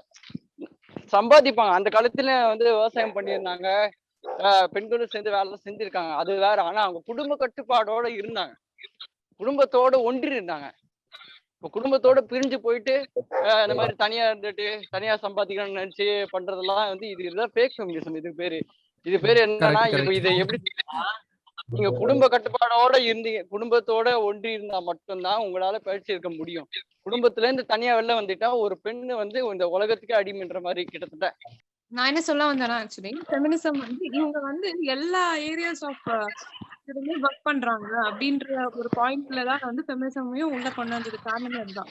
என்ன அப்படின்னா, நம்மளுக்கு வந்துட்டு குடும்பம் அப்படின்ற ஒரு விஷயத்த வந்துட்டு கொஞ்சம் கொஞ்சமா கம்மியாயிட்டே வருது. சோ இதுவும் வந்து சோ இவங்க வந்து எல்லா இடத்துலயுமே வேலை செஞ்சுட்டு இருக்காங்க. சோ நம்ம அதை மாத்தி இதெல்லாம் நம்ம எல்லா இடத்துலயும் நம்மளும் மாத்தினா மட்டும்தான் வந்து இதுல இருந்து சர்வை பண்ண முடியும்ன்ற தாட்ல தான் வந்து நான் இந்த ஒரு விஷயத்த சொல்ல வந்தேன். தனிப்பட்ட முறையில எல்லாரும் அடிமை இல்ல, ஆக்சுவலா தனிப்பட்ட முறையில எல்லாருமே அடிமை ஆகணும்னா குடும்பம் உடையணும். அந்த பாயிண்ட்ல சொல்ல வரேன். நம்ம பேசுற டாபிக்கு ரெலவென்டான விஷயத்தை தான் நான் வந்து எடுத்து சொன்னேன். ஆக்சுவலி நம்ம ஒண்ணு புரிஞ்சுக்கிறது, நம்ம ஒரு இலூஷன்லயே வச்சிருக்காங்கன்னு சொல்ல வரேன். ஓகே, ஃபெமினிசம் அப்படின்ற டாபிக் நம்ம வரப்போ ரெண்டு விதமான ஃபெமினிசம் சொல்லலாம். ஒன்னு வெஸ்டர்ன் பிலாசபி ஆஃப் ஃபெமினிசம், இன்னொன்னு Indian philosophy of feminism. Indian philosophy of feminism என்ன இருந்துச்சு, அது ரொம்ப ரொம்ப வேற. அதுதான் ஒரு பியூட்டிஃபுல்லான ஒரு விஷயம். ஃபெமினிசத்துக்கான முழு ஒரு பியூட்டிஃபுல்லான ஒரு விஷயமே இந்தியன் பிலாசபில இருக்கிறது தான். அதுதான் இப்ப நம்ம மது பிரதர் சொல்றதும், பெண்மை வந்து அவங்களுடைய வீட்டுல அவங்க இருந்து குடும்பத்தை நல்லா நிர்வகிக்கிறதுல இருந்து அவங்க எல்லாமே செஞ்சாங்க. ஒரு பெண்ணா இருந்து அவங்க எல்லாமே செஞ்சாங்க, அவங்களுக்கு எல்லா உரிமையும் இருக்கு. அதுதான் இந்தியன் பிலாசபி ஆஃப் ஃபெமினிசம். ஆனா வெஸ்டர்ன் பிலாசபி ஆஃப் ஃபெமினிசம் எப்படி ஆயிடுச்சு அப்படின்னா, நம்ம இஷ்டத்துக்கு நம்ம இருக்கலாம், நம்ம யாருக்கும் கட்டுப்பட தேவையில்ல அப்படின்ற ஒரு விஷயம் மட்டும் சொல்றேன். அந்த மாதிரி ஒரு விஷயம். கொஞ்சம் வருஷத்துக்கு முன்னாடி ஃபெமினிசம் இங்க ஃபாரின்ல எல்லாம் ஃபேமஸ் ஆகிற டைம்ல என்ன பண்ணிட்டு இருந்தாங்கன்னா, இங்க மை பாடி மை சாய்ஸ் அப்படின்னு சொல்லி ஒரு விஷயத்த கொண்டு வந்துட்டு, இங்க நாங்க எவ்வளவு டைம் வேணா அபார்ஷன் பண்ணிக்கலாம், இதை வந்து எங்களோட மை பாடி மை சாய்ஸ் அப்படின்னு சொல்லிட்டு இங்க கவர்மெண்ட்ஸ் எல்லாத்தையுமே ஃபோர்ஸ் பண்ணிட்டு இருந்தாங்க. இதுதான் ஃபெமினிசம், நான் எவ்வளவு டைம் வேணா அபார்ஷன் பண்ணலாம், அது என் பாடிக்குள்ள இருக்க வரைக்கும் அது வந்து பஞ்ச் ஆஃப் செல்ஸ், அவ்வளவுதான், அது பேபி கிடையாது, அந்த மாதிரி சொல்லிட்டு இருந்தாங்க யூஎஸ்ல நினைக்கிறேன். இன்னொரு காமெடி என்னன்னா, காமெடியா இல்ல வருத்தத்துக்கு ஒரு விஷயமான்னு தெரியல, சர்பியா நாட்டுல பாத்தீங்கன்னா கல்யாணம் பண்ணி பிள்ளை பெத்துக்கவே மாட்டாங்களாம். கவர்மெண்ட் வந்து காசு கொடுத்து நீங்க பிள்ளை பெத்துக்கணும்னு சொல்லிட்டு காசு கொடுத்து கெஞ்சுற அளவுக்கு பாப்புலேஷன் கம்மியாயிட்டு வருதான். இப்போ அங்க இருக்கவங்கலாம் லிவிங் டுகெதர் மாதிரியே வாழ்ந்துட்டு போயிடலாம், நம்மளுக்கு எதுக்கு பசங்க, நம்மளே என்ஜாய் பண்ணிட்டு போயிடலான்ற மாதிரி இருக்காங்களா. இப்போ அவங்களோட பாப்புலேஷன் டிப் ஆயிட்டே வருதுன்னு சொல்லிட்டு இருக்காங்க. எல்லா விஷயத்தையுமே பேசிக்கா கெடுத்துட்டாங்க இங்க. ஓகே, அதுதான் இப்போ முக்கியமான விஷயம்னா, ஒரு குடும்பத்தை முடிக்கணும், ஒரு குடும்பத்துல இருந்து எல்லாரும் தனித்தனியா பிரிச்சு எடுக்கணும் அப்படின்னா அந்த குடும்பத்துல இருக்க பெண்களை நம்ம கட்டுக்குள்ள கொண்டு வந்துட்டா போதும். அவங்கள வந்து இந்த மாதிரி தனியா பிரிச்சு நீ வந்து குடும்பத்தோட அடிமையா இருக்க, நீ தனியா வெளியில வா, நீ சுதந்திரமா இரு, உனக்கான சுதந்திரத்தை நீ தேர்ந்தெடுக்கணும்னு சொல்லிட்டு பொய்யான சுதந்திரத்தை சொல்றது. ஆனா அவங்க சுதந்திரம்னு சொல்லிட்டு என்ன பண்ணுவாங்க, வெளியில காசுக்கு வேலைக்கு தான் போவாங்க. வீட்டுல இருக்கிறதுக்கான நிர்வாகம் பார்வை எல்லாமே அவங்க கையில இருக்கும். அவங்களுக்கு தேவையான நகை அணிகலன்கள், அவங்களுக்கு தேவையான விஷயங்கள் எல்லாமே, அவங்களுக்கு தேவையான பொழுதுபோக்குல இருந்து எல்லாமே சுதந்திரமா வீட்டுல கிடைக்கும். குடும்பம்னு இருந்தா சில சண்டை சச்சரவுகளோ ஏதாவது பிரச்சனைகள் இருக்கும். ஆனா அவங்க நிர்வாகத்தின ஆளுமை இருந்தது. பெண்களுக்கு வந்து குடும்பத்துல ஆளுமை இருந்தது. ஆனா வெளியில நீ என்ன போய் ஆளுமை பண்ண போற? ஒரு கார்பரேட் ஆபீஸ்ல இன்னொருத்தன் கீழே தான் வேலை செய்ய போற. அங்கேயும் உனக்கு ஸ்ட்ரெஸ் இருக்கும். நீ குடும்பத்துல இருக்கிறத விட 1000 மடங்கு ஸ்ட்ரெஸ் அங்க இருக்கும். உனக்கான உறக்கம் இருக்காது, உனக்கான நேரத்தை நீ செலவிட முடியாது. உனக்குன்னு ஒரு குடும்பம் இருந்ததா உனக்கு ஒரு பாசம் நேசம்னா என்னன்னு தெரியாம போகும். தாய்மையை உணர முடியாது. முதல்ல நீங்க போய் நீங்க ஆண்கள் மாதிரியே இருக்கணும்னு நினைக்கிறேன். பெண்களே தனிப்பட்ட உறவுல பெண்கள் ரொம்ப சிறப்பானவங்க. அவங்க எதுக்கு ஆண்களுக்கு சமமாவோ இல்ல ஆண்கள் மாதிரியே இருக்கணும்னு அவசியம் எனக்கு தெரியல. நம்மளோட ஓகே, டாபிக் மாறி போயிட்டு இருக்கு, ட்ராக் மாறி போயிட்டு இருக்கோம். ஓகே சரி, ஓகே, நீங்க கண்டினியூ பண்ணுங்க. நீங்க நம்ம தனியா பேசலாம். ஓகே, நீங்க சொல்ற வரது புரியுது. ஆனா இப்போ டோட்டலா வேற ஒரு டாபிக் நம்ம மாறி போயிட்டு இருக்கோம். ஆமா ஆமா ஓகே, அது இன்னொரு வீடியோல நம்ம ஸ்பெஷலா வேணா பண்ணலாம், ஒன்னும் பிரச்சனை. ஓகே ஓகே, இப்போ டைரக்டா சொல்யூஷனுக்கு வாங்க. சொல்யூஷன் பத்தி பேசுங்க. இவ்வளவு நேரம் என்ன இஷ்யூன்றத பேசியாச்சு, அதோட சொல்யூஷன் நம்ம ஸ்டார்டிங்ல அதுக்கு வாங்க. இப்போ சிம்பிளா ஒரு இப்போ அந்த ஸ்லைட்ஸ் வந்து காமிங் ஆல்பன் இப்போ நான் அனுப்பிச்சேன் இல்லையா, நீங்க ஃபர்ஸ்ட் அந்த இண்டிவிஜுவலா ஒரு பேப்பர் மாதிரி ஒன்னு அனுப்பிச்சேன் பாருங்க. ஓகே, இண்டிவிஜுவலான கனடியன் ஆர்டிஐ போட்டோ மாதிரியா, ஸ்கிரீன்ஷாட் மாதிரி? அது இல்ல, ஆமா போட்டோ மாதிரி. Yes, Canadian RTI. Okay, so நம்ம ஆக்சுவலா என்னன்னா பீப்புளுக்கு ஃபர்ஸ்ட் இப்போ என்ன நம்ம புரிய வைக்கணும்னா, இந்த கொரோனா வைரஸ் அப்படின்னா அது உண்மையா, இது வந்து ஒரு ஸ்கேம்னு ஆல்மோஸ்ட் எல்லாருக்கும் புரியுது.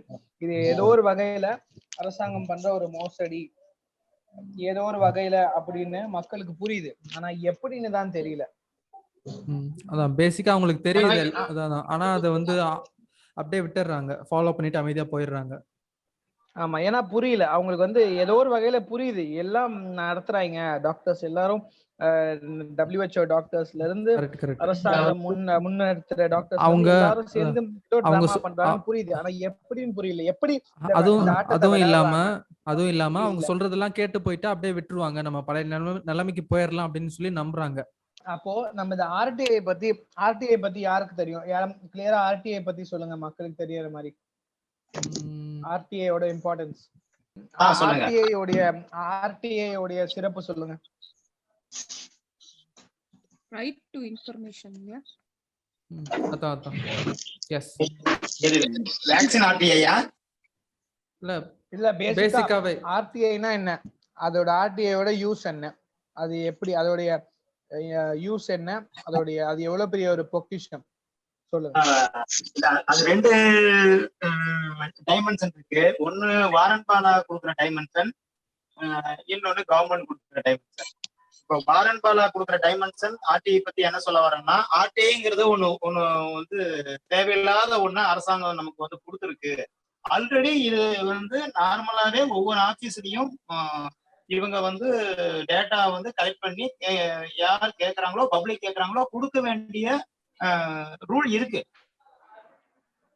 தனியா ஒரு ஆர்டிஐங்கிறது தேவையே இல்லை அப்படிங்கிறது வாரன் பாலாவோட ஒரு இது தாட்டு. இவங்க அரசாங்கத்துல அவங்க என்ன பண்றாங்கன்னா, இந்த மாதிரி எல்லா டிபார்ட்மெண்ட் தகவலும் நம்ம கொடுக்க வேண்டியிருக்குங்கிறதுக்காக அதை ஸ்ட்ரீம்லைன் பண்ணி எது பப்ளிக்கு தேவையான விஷயங்களோ அதையெல்லாம் ஆர்டிஐல கொண்டு போயிடலாம், மீதிய வந்து சஸ்பென்ஸ்ல கொண்டு போயிடலாம் அப்படிங்கிற மாதிரி அவங்க அதை பிரிச்சு ஹேண்டில் பண்றாங்க. ரெண்டாவது சில விஷயங்களை வந்து டீவியேட் பண்றதுக்காகவும் இந்த ஆர்டிஐங்கிற சிஸ்டத்தை உருவாக்குறதா வாரன் பாலா சொன்னது. இப்போ ஆர்டிஐல என்ன நமக்குன்னா, அட்லீஸ்ட் நம்ம பப்ளிக்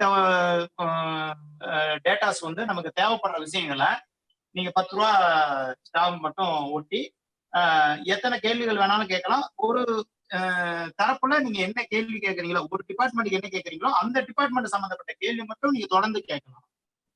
இது ஒரு ரூலு. அடுத்த டிபார்ட்மெண்ட்டை பத்தி ஒரே கொஸ்டினர்ல வந்து நம்ம கேட்டுக்க முடியாது. இரண்டாவதா கேள்விதான் நீங்க கேட்க முடியாது. டேட்டா பத்தின கேள்விகள் தான் கேட்கல முடியும். டேட்டா என்ன ஏதுன்னு கேட்கல முடியும். சஜஷனோ ஒரு அமெண்ட்மெண்டோ ஒரு எக்ஸிகியூஷனோ செய்ய சொல்லி நீங்க கமாண்ட் பண்ண முடியாது. இது ஆர்டிஐல பண்ண முடியாது. ஆர்டிஐல என்ன நடந்திருக்கக்கூடிய டேட்டா என்ன இருக்கா இல்லையா, இப்படி ஒரு டூல் இருக்கா இல்லையா, இதை நம்ம கேட்கலாம். இது கேட்கும் போது அது நமக்கான ஒரிஜினல் அரசாங்கத்தோட டைமென்ஷன் வந்து நமக்கு கிடைச்சிரும். அதுல அவங்க பண்ற விஷயங்கள் நமக்கு தெளிவாகும். இது ஆர்டிஐயோட பெனிஃபிட். அதான் ஆர்டிஐக்கு என்னன்னா, மக்களுக்கு கவர்மெண்ட்டுக்கு அகேன்ஸ்டா கொஸ்டின் பண்றதுக்கான ரைட்ஸ் இருக்கு. அதாவது கொஸ்டின் மீன்ஸ் அப்படின்னா, இப்போ ஒரு சட்ட சிக்கல் ஏதாவது ஒண்ணு இருக்கு அப்படின்னா அதை பத்தின விவரம் மக்களுக்கு தெரியும் அப்படின்னா, எந்த ஒரு குடிமகனா இருந்தாலும் குடிமகளா இருந்தாலும் ஆர்டிஐ இன்ஃபர்மேஷன் ஆக்ட் படி அவங்களுக்கு ஃப்ரீடம் ஆஃப் ஸ்பீச் இருக்கு. அவங்க கொஸ்டின் ரைஸ் பண்ணலாம். அதுதான் சொல்ல வந்தேன். ஆர்டிஐயோட பவர் என்னன்னா, மக்கள் ஒரு காமன் சிட்டிசன் வந்து கவர்மெண்ட்டுக்கு கொஸ்டின் பண்ண முடியும். ஒரு சட்ட சிக்கல் இருக்கு, அது மூலமா நம்மளால ஒரு விஷயத்த கொஸ்டின் பண்ணி இது மாதிரி இருக்கு, இது நாங்க பண்ண முடியும்ன்றது அது ஒரு பவர், மக்களுக்கு கிடைக்கிற ஒரு பவர். ஆனா அதை வச்சு நம்ம சட்டத்தெல்லாம் மாத்த முடியாது. ஆனா இருக்கிற சட்டத்துல நம்ம என்ன சிக்கல் இருக்கு அதை வச்சு நம்மளால என்ன பண்ண முடியும் அப்படின்னு சொல்லிட்டு கொஸ்டின் பண்ணலாம். இந்த ஆக்டை வச்சு, ஆர்டி ஆக்ட் வச்சு நம்ம கவர்மெண்ட்டை கொஸ்டின் பண்ண முடியும். அவ்வளவுதான். இது வந்து ஃப்ரீடம் ஆஃப் ஸ்பீச்ல வரும். அவ்வளவுதான். மக்கள் ஒரு சிட்டிசனா கவர்மெண்ட்டுக்கு அகேன்ஸ்டா வந்து கொஸ்டின் ரைஸ் பண்ணி நம்ம பேசுறதுக்கு இது ஒரு ஃப்ரீடம் ஆஃப் ஸ்பீச் மாதிரி, இது ஒரு பவர். கரெக்ட். ஆனா இங்கதான் கொஸ்டின் கேட்டா கான்ஸ்பிரசி தியரிஸ்ட்னு சொல்றாங்களே, கேட்கவே விடுறது இல்லையே. அது என்ன, அதுதான் டேட்டா வச்சு ஆதாரபூர்வமா தான் நம்ம பேச முடியுமே தவிர நீங்க சும்மா சொந்தமா கொஸ்டின் கேட்க முடியாது. ஒண்ணு அவங்க யூஸ் பண்ற டேட்டாஸ்ல நம்ம கொஸ்டின் பண்ணலாம், அப்படி இல்லைன்னா நம்ம கிட்ட இருக்க டேட்டா வந்து அதாவது இப்ப நம்ம கொஸ்டின் கேட்டு ஜெனரலா நம்ம அரசாங்க அலுவலகத்துல கேட்கறதுங்கிறது ஒரு பேட்டர்னு. அதே அரசாங்கத்தோட ஒரு கட்டமைப்புல கீழே இருக்கக்கூடிய கிராமங்களில் நமக்கு தேவையான விஷயங்களை செஞ்சு அது என்ன செஞ்சிருக்காங்களா இல்லையாங்கிறத பத்தி கேட்கறதுக்கு கிராம சபை அப்படிங்கிற ஒரு கூட்டம் இருக்கு. அதுல நம்ம ஆர்டிஐ வச்சு கேட்கலாம். என்னென்ன செலவு பண்ணாங்க ஏது பண்ணாங்கிற விஷயம் அவங்க அதுக்கான டேட்டா வச்சிருப்பாங்க. ரெண்டும் டேலி ஆகுதா இல்ல நமக்கான அந்த புகாருக்கு அவங்க என்ன பதில் சொல்றாங்க, இதையெல்லாம் வந்து நம்ம கொஞ்சம் கீப் இன் மைண்ட். அவங்க வந்து அவேர்னஸா இருக்காங்களா இல்லையாங்கிறத நம்ம ஜட்ஜ் பண்ணிக்கலாம். ஆனா இங்க அந்த கேள்வி கேட்கக்கூடிய அந்த இடத்தையே கட் பண்ணிட்டாங்க. கடந்த ஒரு வருடமா கிராம சபையே நடத்தாம. இது எங்க சொல்றது? இது சட்டத்துக்கு முரணானது. இப்படி ஒண்ணு இருக்கவே கூடாது. அப்படி ஒரு அரசாங்கமே இருக்கக்கூடாது. இவங்க நினைச்சிருந்தாங்கன்னா, ஆப்போசிட் பார்ட்டிஸ் நினைச்சிருந்தாங்கன்னா 6வது மாசம் நடத்தாம இருக்கும் பொழுதே அந்த கவர்மெண்ட்டையே கொலாப்ஸ் பண்ணிருக்கலாம். ஆனா அவங்க அக்செப்ட் பண்ணிக்கிட்டாங்க. அவங்க அக்செப்ட் பண்ணிட்டு அவங்க இண்டிவிஜுவலா தனியா பேட்டர்னா தனியா நடத்த ஆரம்பிச்சிட்டாங்க. இப்ப என்னன்னா, நடந்தது அரசாங்கத்தோட கிராம சபையா இல்ல ஆப்போசிட் பார்ட்டியோட கிராம சபையான்னு தெரியாத அளவுக்கு நடத்துறாங்க. ஆனா நடத்தல. அதாவது அரசாங்கம் நடத்த வேண்டிய விஷயத்த நடத்துற அதாவது அரசாங்கத்தோட அனுமதியோட கிராமங்கள் நடத்தணும். ஆனா அரசாங்கம் அனுமதி தரல. ஆனா கிராமங்கள் நடத்துது. ஆனா அந்த கிராமத்துல நடத்தின விஷயம் ஒரு கட்சி ரூபமா நடக்குது. கிராமங்களுடைய ஒரிஜினல் மக்கள் வந்து நடத்தல. இப்ப நடந்ததா நடக்கலையாங்கிறது டவுட்ல கொண்டு போயிட்டாங்க. மக்கள்னு ஒருத்தர் இருக்கிறாங்களா இருக்கலையா, கேட்டாங்களா கேட்கலையா, எதுக்குமே நம்ம வந்து ரெண்டு பக்கமே பதில் சொல்ல முடியாது. ஆமானும் சொல்ல முடியாது, இல்லைன்னு சொல்ல முடியாது. இந்த மாதிரி ஒரு திருகு வழியை உண்டாக்கிட்டு ஒரு வருஷமா போயிட்டு இருக்குது கிராம சபையோட கூட்டம். அப்ப இங்க கேள்வி கேட்கறதுக்கு இடம் இல்லை. அவ பிளேஸே கொடுக்கல. அதுதான் இப்ப பிரச்சனை. சரி, ஓகே. இப்ப அதுதான் இப்ப இந்த எலெக்ஷனுக்கும் நமக்கு அதுதான் பதில். நாம அதுதான் பதில் சொல்லணும். உங்க வீட்டுக்குள்ளார நீங்க இருக்கீங்களா செத்தீங்களான்னு கேட்கறதுக்கு நான் வரமாட்டேன்னு வெளியே இருக்கிறான் ஒருத்தன் அரசாங்கங்கிற பேர்ல. இந்த அரசாங்கத்தை வந்து நம்ம வேலைக்கு யாரன்னா வச்சுக்கணுமா வேணாமாங்கிறதுதான் எலெக்ஷன்.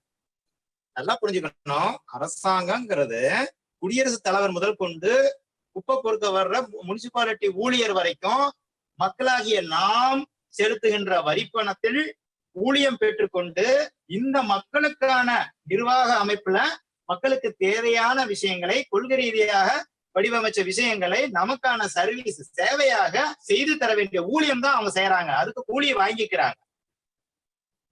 இதுக்குதான் குடியரசுத் தலைவர்ல இருந்து இவங்களும் வரைக்கும் இருக்கிறாங்க. இந்த கொள்கை வடிவங்களை கொடுக்கறதுக்கு தான் நாம தேர்ந்தெடுக்கக்கூடிய எம்எல்ஏ எம்பிஸும் உட்காந்து அங்க வேலை செய்யறதுக்கு போயிருக்காங்க.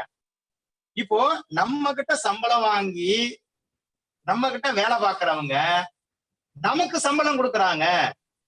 மாசம் 1000 ரூபாய், 1500 ரூபாய், 3500 ரூபாய், 4000 ரூபாய் அப்படின்னு தர்றாங்கன்னா, இப்ப அவங்களுக்கு நீங்க வேலைக்கார மாற தயாரா?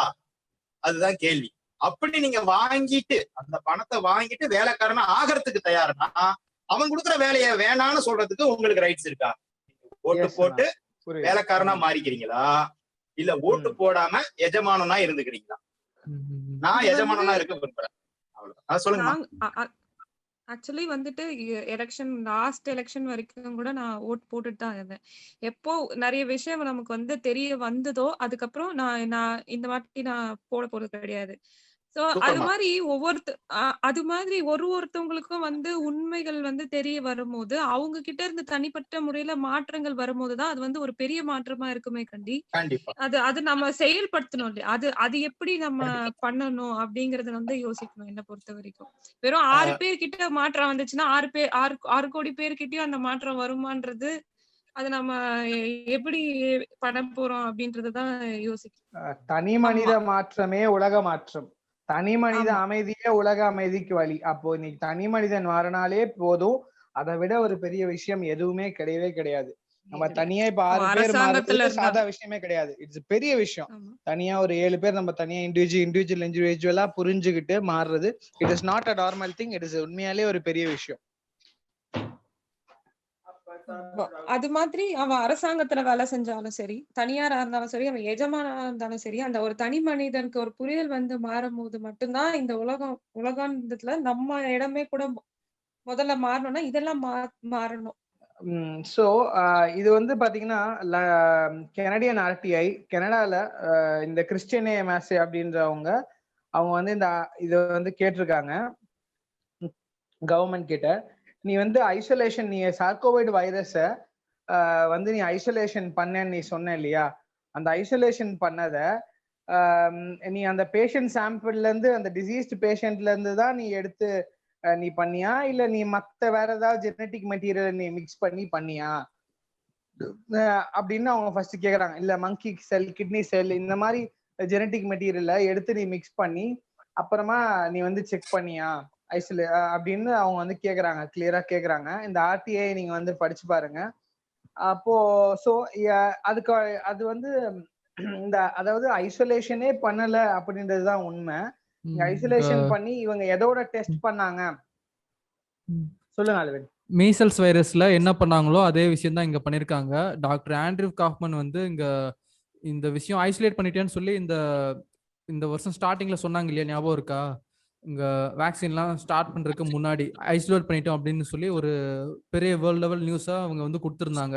அதை வந்து செக் பண்ணிட்டு டாக்டர் ஆண்ட்ரூ காஃப்மன் வந்து போஸ்ட் பண்ணியிருந்தாரு. ஃபுல்லா இங்க அவ்வளோ ஏமாத்திருக்காங்க. மீசல்ஸ் வைரஸ் விஷயத்துல இது ஏதோ பண்ணி ஏமாத்துறாங்க இல்லையா, அதே விஷயத்த இந்த வைரஸுக்கும் பண்ணிருக்காங்க.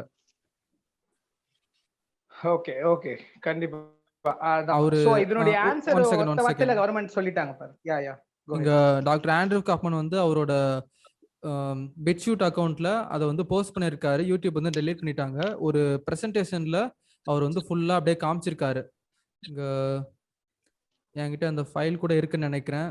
1 செகண்ட் அப்படியே வெயிட் பண்ணுங்க, லோட் ஆகிட்டு இருக்கு. இங்க ஸ்கிரீன் தெரியுதா? தெரியுது. கோஸ் postulates have they been proven for viruses. இதுதான் சொன்னேன். இந்த பிடிஎஃப் ஒரு இம்பார்ட்டன்டான ஃபைல், செக் பண்ணி பாருங்க. அவரோட பெட்ஷூட் அக்கவுண்ட்ல அந்த வீடியோ வந்து இருக்கும். ஓகே, இப்போ கன்டினியூ பண்ணுங்க. வைரஸ் எந்த வைரஸையுமே அவங்க வந்து பிரிச்சு இந்த வைரஸ் தான் இந்த டிசீஸை வந்து கொடுக்குது அப்படின்னு சொல்லி ப்ரூவ் பண்ணல. ஆமா ஆமா, ஐசோலேட்டும் பண்ணனும். ஸ்டார்டிங்ல இத பத்தி சொன்னாரு அந்த வீடியோல பார்த்தேன். கோஸ் பாஸ்லேட் அப்படின்னா அவங்க வந்து ஐசோலேட் பண்ணி இந்த வைரஸ் தான் இந்த டிசீஸை கொடுக்குது அப்படின்னு சொல்லி ப்ரூவ் பண்ணி காமிக்கிறது. அந்த ஒரு சிம்பிளான ப்ராசஸ். அந்த ப்ராசஸை இது வரைக்கும் எந்த ஒரு பேண்டமிக் வைரஸையும் வச்சு அவங்க வந்து பண்ணி காமிச்சதே கிடையாது. யோசிச்சு பாருங்க எவ்வளவு பேரை வச்சு ஏமாத்திருக்காங்க, எவ்வளவு கோடி கோடியா சம்பாரிச்சிருக்காங்க. இது ஜஸ்ட் உங்களுக்கு அப்படியே கோவம் வரும், அவ்வளவு டென்ஷன் ஆகும் இதெல்லாம் படிச்சு பாத்தீங்கன்னா. சோ இதோட ஆன்சர் சிம்பிளா முடிச்சாங்க பாருங்க. Having completed a thorough search, we regret to inform you that we were unable to locate any records responsive to your request. சிம்பிளா முடிச்சிட்டாங்க பதில் கவர்மெண்ட்.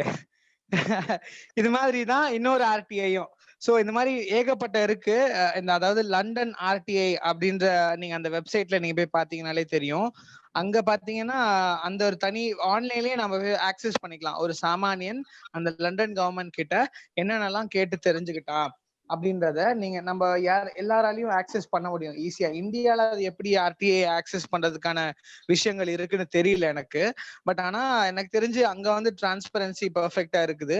நம்ம இன்னைக்கு போய் பாத்தீங்கன்னா லாஸ்ட் 2 இயர்ஸ்ல என்னென்னலாம் போட்டிருக்காங்க கோவிடுக்கு அகேன்ஸ்டா, இந்த இந்த இந்த பேண்டமிக்ல என்னென்னலாம் பண்ணாங்களோ அதுக்கு எத்தனையோ பேர் எவ்வளவு இண்டிபெண்டான பர்சன்ஸ் வந்து கிளவரான பியூட்டிஃபுல்லான கேள்விகளை எழுப்பி ஆர்டிஐ வந்து கேட்டிருக்காங்க. சோ அதனுடைய ஆன்சர்ஸ் எல்லாமே நம்ம வந்து அங்க அந்த வெப்சைட்ல லண்டன் ஆர்டிஐ அந்த வெப்சைட்ல நீங்க போய் பார்க்கலாம். நீங்க சர்ச் பண்ணீங்கன்னா அதோட அபிஷியல் வெப்சைட் வரும். அப்படி இல்லைன்னா நம்ம குரூப்ல வந்து நான் அதை வந்து ஷேர் பண்றேன், நீங்க அதை இண்டிவிஜுவலா போய் பார்த்துக்கலாம். ஓகேங்களா? சோ ஆல்வின் அந்த இன்னொரு ஆர்டிஐ காமிங்க. பிடிஎஃப் மாதிரி இருக்கிறதா? எஃப்ஓஐ லண்டன். ஆல்ரைட் இங்க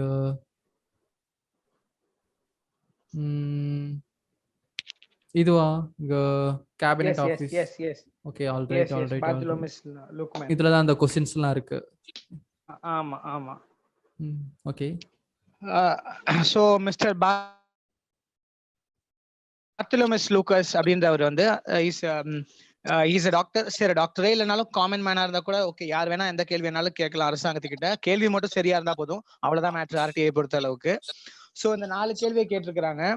அதாவது is there an electron microscopic picture, உங்க அரசாங்கத்துக்கிட்ட இந்த சோ கால்டு இந்த சார்கோவிட் வைரஸ் சொல்றாங்க இல்லையா, அதனுடைய எலக்ட்ரான் மைக்ரோகிராபிக் பிக்சர் உங்ககிட்ட இருக்குதா, அதனுடைய ஃபுல்லி கேரக்டரைஸ்ட் வைரஸ் உங்ககிட்ட இருக்கான்னு முதல் கேள்வி கேட்டிருக்காங்க. ரெண்டாவது கேள்வி என்ன பாத்தீங்கன்னா, what is the name of the primary specialist peer-reviewed paper in which virus is said and illustrated and its full genetic information.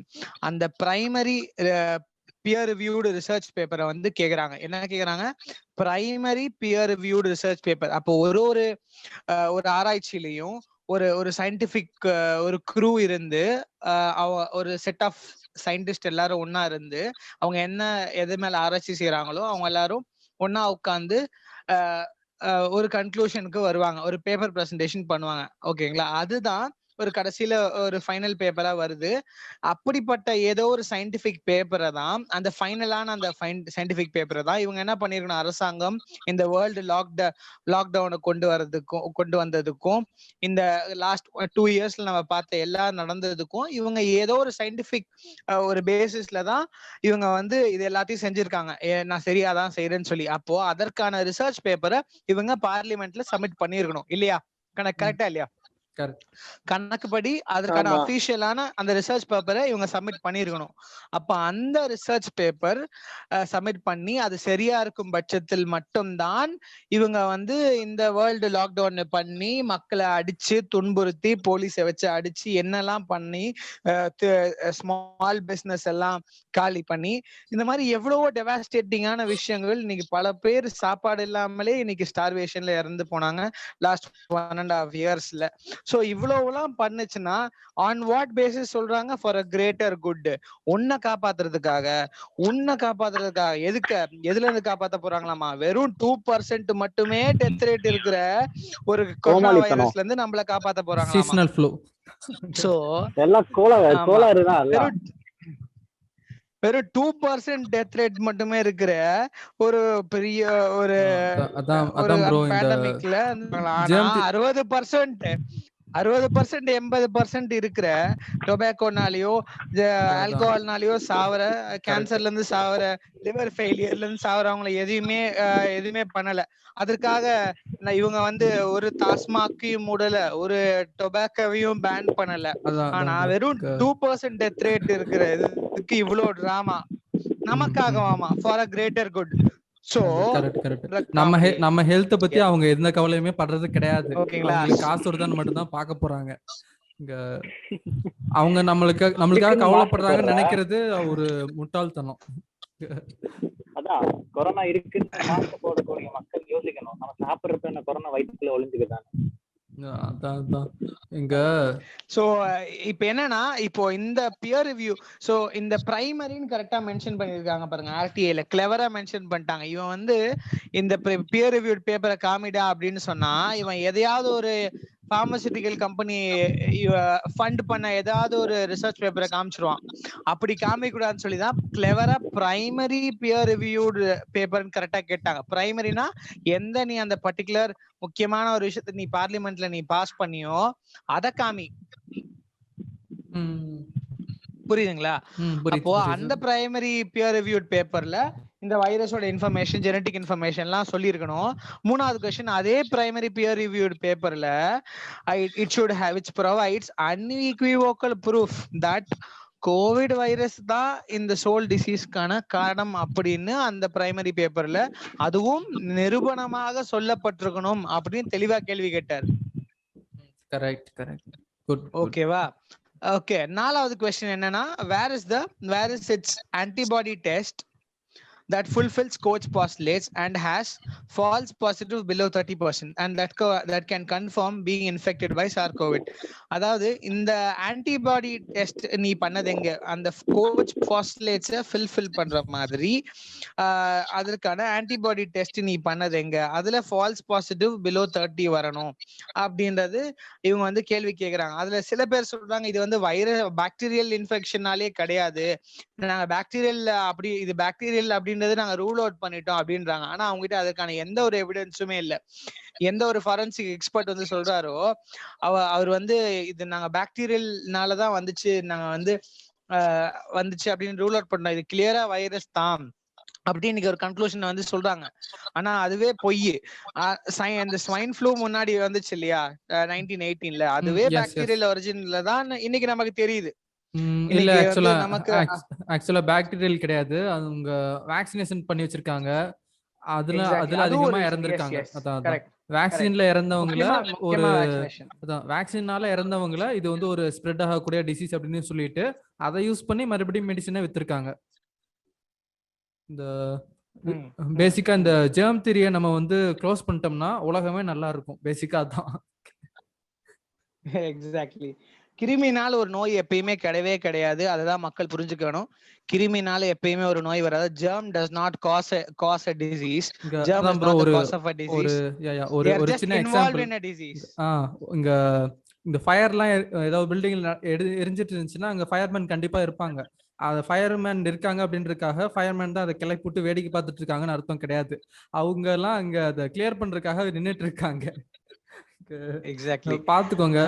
பேசிக்கா ஃபர்ஸ்ட் டைம் வந்து மைக்ரோஸ்கோப்பு, எலக்ட்ரோ மைக்ரோஸ்கோப்பு அந்த டெவலப்மெண்ட் தான் ஆகும்போது ஃபர்ஸ்ட் டைம் அப்பதான் அவங்க வந்து அந்த வைரஸ் பார்ட்டிகல்ஸ் எல்லாம் ஃபர்ஸ்ட் டைம் பாக்குறாங்க. ஸோ ஒவ்வொரு டைம் அவங்க வந்து டிசீஸ் எல்லாம் மைக்ரோஸ்கோப்ல பார்க்கும்போதும் எல்லா இடத்துலயும் இந்த வைரஸ் வந்து இருந்திருக்கு. உடனே இந்த வைரஸ் தான் இதை காஸ் பண்ணிருக்கு அப்படின்னு சொல்லி தப்பா நினைச்சிட்டாங்க. டாக்டர் பிஎம் ஹெக்டே கூட சொல்லியிருக்கிறாரு, பெட்டர் இம்யூனிட்டி எப்ப கிடைக்கும் அப்படின்னா நல்ல டிசீஸ் வந்தாதான் அது கிடைக்கும், இன்ஃபெக்ஷன் வந்தாதான் அது கிடைக்கும். அப்படி சொல்ல இங்க வைரஸ் அப்படின்னு சொல்லி இப்ப இவங்க சொல்லிட்டு இருக்க எல்லாமே நம்ம பாடி வந்து டாக்ஸின்ஸை டிசால்வ் பண்ணி வெளியில அனுப்புறதுக்காக அனுப்பிட்டு இருக்க ஒரு இன்பில்ட் ஒரு சிஸ்டம் மாதிரி வச்சுக்கோங்க. நம்மளோட டிஎன்ஏ தான் அந்த வைரஸ் பார்ட்டிகளை வந்து டெவலப் பண்ணி டாக்ஸினை கிளியர் பண்ணி வெளியே அனுப்பிட்டு இருக்கு. அது வந்து காசு கிடையாது. அதாங்க ஒரு நெருப்பெறிஞ்சிட்டு இருக்க இடத்துல ஃபயர்மேன் நின்றுட்டு இருக்காருன்னு நினைச்சுக்கோங்க. அந்த ஃபயர்மேன் தான் வைரஸ் பார்ட்டிகல்ஸ், எக்ஸோசோம்னு சொல்லுவாங்க சில பேர் வைரஸ் அப்படின்னு சொல்லுவாங்க. என்ன பேர் வேணா வச்சுட்டு போட்டோம். அந்த பார்ட்டிகல்ஸ் வந்து அங்க டாக்ஸினை டிசால்வ் பண்ணி வெளியில அனுப்புறதுக்காக ட்ரை பண்ணிட்டு இருக்கு, வேற எதுவுமே கிடையாது. நம்ம பாடியிலே பாகோசைட்டோசிஸ்னு ஒரு விஷயம் நடக்கும். ஆமா. சோ எதுவுமே உள்ள வரும்போது வந்துட்டு அந்த நம்மளோட உடம்பே அதோட வேலையை செய்யும், அது வெளியில போறதுக்கு என்ன பண்ணணும் அப்படிங்கிறது. இங்க பேசிக்கா புரிஞ்சுக்கணும் எல்லாருமே. இங்க ஆண்ட்ரூ காஃப்மனோட பழைய வீடியோஸ்லாம் செக் பண்ணி பாருங்க. இந்த டெரைன் தியரி, ஜெர்ம் தியரி பத்தி ரொம்ப கிளியரா எக்ஸ்பிளைன் பண்ணியிருக்காரு. இங்க ஜெர்ம் தியரிலாம் ஒரு மிஸ் அண்டர்ஸ்டூட் ஒரு கான்செப்ட், அது தப்பா ஒரு கான்செப்டை கண்டுபிடிச்சு அந்த கான்செப்ட் வழியா பணம் சம்பாரிச்சிட்டு இருக்காங்க. அது வந்து ஹெல்த் பேஸ்டு கிடையாது. அதுவும் ஒரு இம்பார்ட்டண்டா இன்னொரு விஷயம் சொல்றேன். இங்க வேக்சின் போட்டதுக்கு அப்புறமா இங்க கை வலிக்கும், உங்க பிரச்சனை எல்லாம் வரும்னு சொல்லுவாங்க இல்லையா, அது வந்து இம்யூனைசேஷன் சொல்லி ஏமாத்திட்டு இருக்காங்க. இம்யூனைசேஷன் கிடையாது. இந்த பேசிக்கா டாக்ஸின்ஸை நம்ம பாடிக்குள்ள இன்ஜெக்ட் பண்ணி விட்டுட்டு நம்மளோட இன்பில்ட் சிஸ்டம் அந்த எக்ஸோசோம்லாம் போய் அந்த டாக்ஸின்ஸை வெளியே அனுப்புற அந்த ப்ராசஸை தான் இம்யூனைசேஷன் ப்ராசஸ் அப்படின்னு சொல்லி ஏமாத்திட்டு இருக்காங்க. இது இம்யூனைசேஷன் கிடையாது. பேசிக்கா ஒரு பாய்சனை ஒரு பேஷண்ட்டுக்கு கொடுத்துருக்காங்க. அந்த பேஷண்ட்டோட பாடி அந்த அந்த பாய்சனை டிசால்வ் பண்ணி வெளியில அனுப்பியிருக்கு.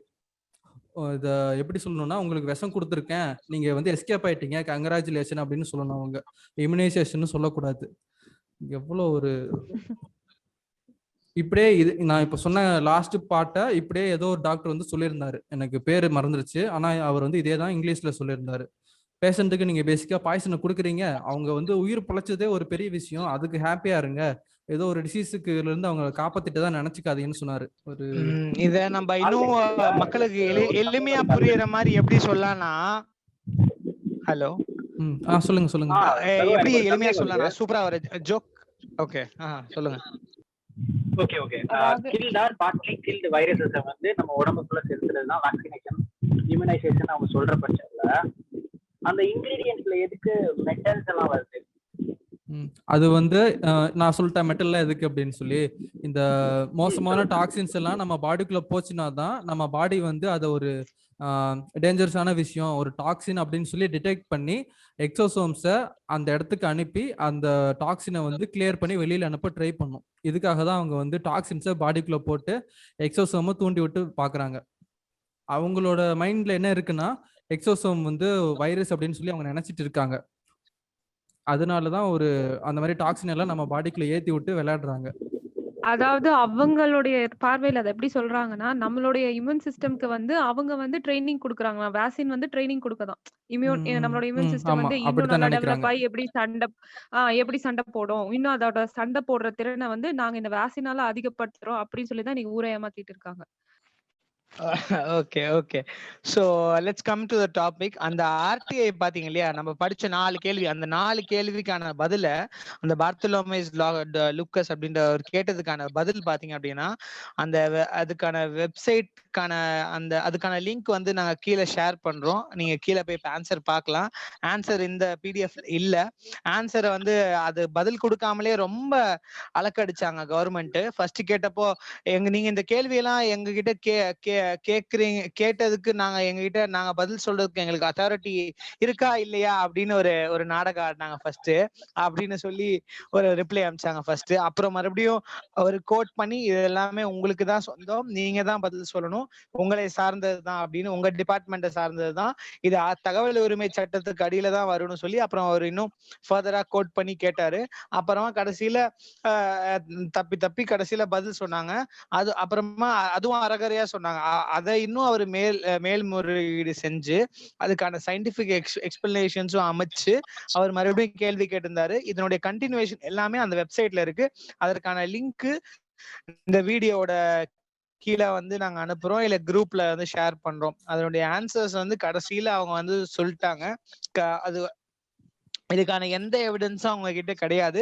எக்ஸப்ட் அவங்க வந்து இதோடைய வைரஸ்ன்னு சொல்லி அதோடைய இல்லஸ்ட்ரேட்டட் பிக்சரை ஒன்று காமிக்கிறாங்க, ஒரு லிங்கை காமிக்கிறாங்க.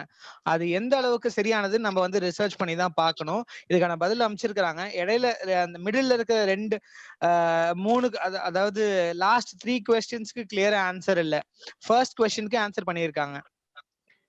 ஓகேங்களா, நம்ம தான் அதை ஃபர்தரா ரிசர்ச் பண்ணி என்னன்னு போய் பார்க்கணும். தயவு செஞ்சு எல்லாருமே அதோட ஆன்சரை போய் பாருங்க. ஓகேங்களா, ஸோ இதுதான் வந்து நம்ம ஆர்டிஐ மூலியமா இந்த கோவிட் ஒரு டிராமான்றது நம்ம ஈஸியா வந்து ப்ரூவ் பண்ண முடியும். இந்த கோவிட் மட்டும் இல்ல, நிறைய பேர் நினைக்கலாம் என்னடா இது மட்டும் தான் டிராமாவான்னு. இவங்க பல நாள் திருடன் ஒரு நாள் மாட்டுவான்ற மாதிரி இத்தனை வருஷமா 100 வருஷமா செஞ்ச டிராமாவுக்கு ஒரு பேண்டமிக் ஒரு எபிடமிக்கா இந்த ஒரு ஆங்கில மருத்துவம், இந்த வணிக மருத்துவம் செஞ்ச ஒரு டிராமா இன்னைக்கு கையுங்களமா இந்த கொரோனால மாட்டிக்கிட்டாங்க. இப்போ நீங்க சொன்னீங்க இல்லையா, இந்த போட்டோஸ்லாம் ஒரிஜினலாவே அந்த வைரஸ் தானா அப்படின்னு சொல்லி சொன்னீங்க இல்லையா, இனிமே தான் செக் பண்ணும் அப்படின்னு சொல்லிட்டு. இந்த கான்செப்டையும் அந்த கோஸ் பாஸ்லேட் கான்செப்ட்ல அந்த ஒரு ஹெட்டிங் கடையில தான் வருது. இதையும் சேர்த்து தான் இவர் ஆண்ட்ரூ காஃப்மன் வந்து சொல்லியிருக்காரு. அது வந்து ஒரு இம்பார்ட்டண்ட்டான வீடியோ அப்படின்னு அதுக்காக தான் சொன்னேன். இவங்க ஒரு சம்திங்கை நம்ம பாடியிலேருந்து எடுத்துட்டு அதை வந்து அவங்க ஆல்ரெடி வச்சிருந்த ஒரு கல்ச்சர்ல வந்து ஆட் பண்ணிட்டு அதுக்கப்புறமா அதை எடுத்துட்டு போய் மைக்ரோஸ்கோப்ல வச்சு செக் பண்ணியிருக்காங்க. இது ஒன்றும் ஒரிஜினலா அப்படியே பிரிச்சு ஃபில்டர் பண்ணி அதுக்கப்புறமா செக் பண்ணது கிடையாது. சம்திங்கை ஆட் பண்ணியிருக்காங்க, அதை எடுத்துட்டு போய் மைக்ரோஸ்கோப்ல வச்சு செக் பண்ணியிருக்காங்க. ஸோ பார்த்துக்கோங்க எந்த அளவுக்குலாம் ஏமாத்துறாங்கன்னு.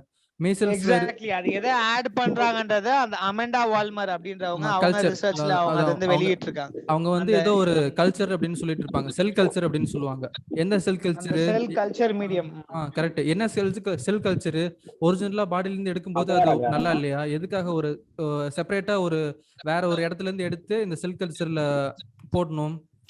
மோஸ்ட்லி இந்த செல் கல்ச்சர் வந்து ஒரு மங்கி டிஷ்யூல இருந்து எடுத்திருப்பாங்க. இந்த மாதிரி செல் கல்ச்சர்ஸ் ஆட் பண்ணிட்டு ஏதோ பண்றாங்க. எக்ஸோசோம் என்ன சொல்லுவாங்க, டாக்ஸின் ஆட் பண்ணா எக்ஸோசோம் வந்து கிரியேட் ஆகும் இல்லையா? அந்த மாதிரி எக்ஸோசோமை கிரியேட் பண்ணி விட்டுட்டு அதை வந்து மைக்ரோஸ்கோப்ல பார்த்து இதுதான் வைரஸ் அப்படின்னு சொல்லி ஏமாத்துறாங்க.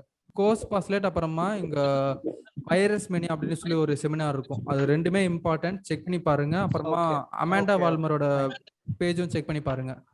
இப்போ என்னன்னா, இப்ப நம்ம சீக்கிரமா சொல்யூஷனுக்கு வந்துருவோம். இவ்வளவு நேரம் இப்போ எல்லாம் பேசியாச்சு, இதனுடைய பாதிப்புகள் எல்லாம் பேசியாச்சு, ஏன் இந்த தடுப்பூசில இருந்து தப்பிக்கணும் எல்லாம் வந்து அப்படின்றத பேசியாச்சு. இப்ப எப்படி பண்ணணும்ன்றத சீக்கிரம் சொல்யூஷனுக்கு வருவோம். அதுதான் இப்ப முக்கியமா பேச வந்தோம்.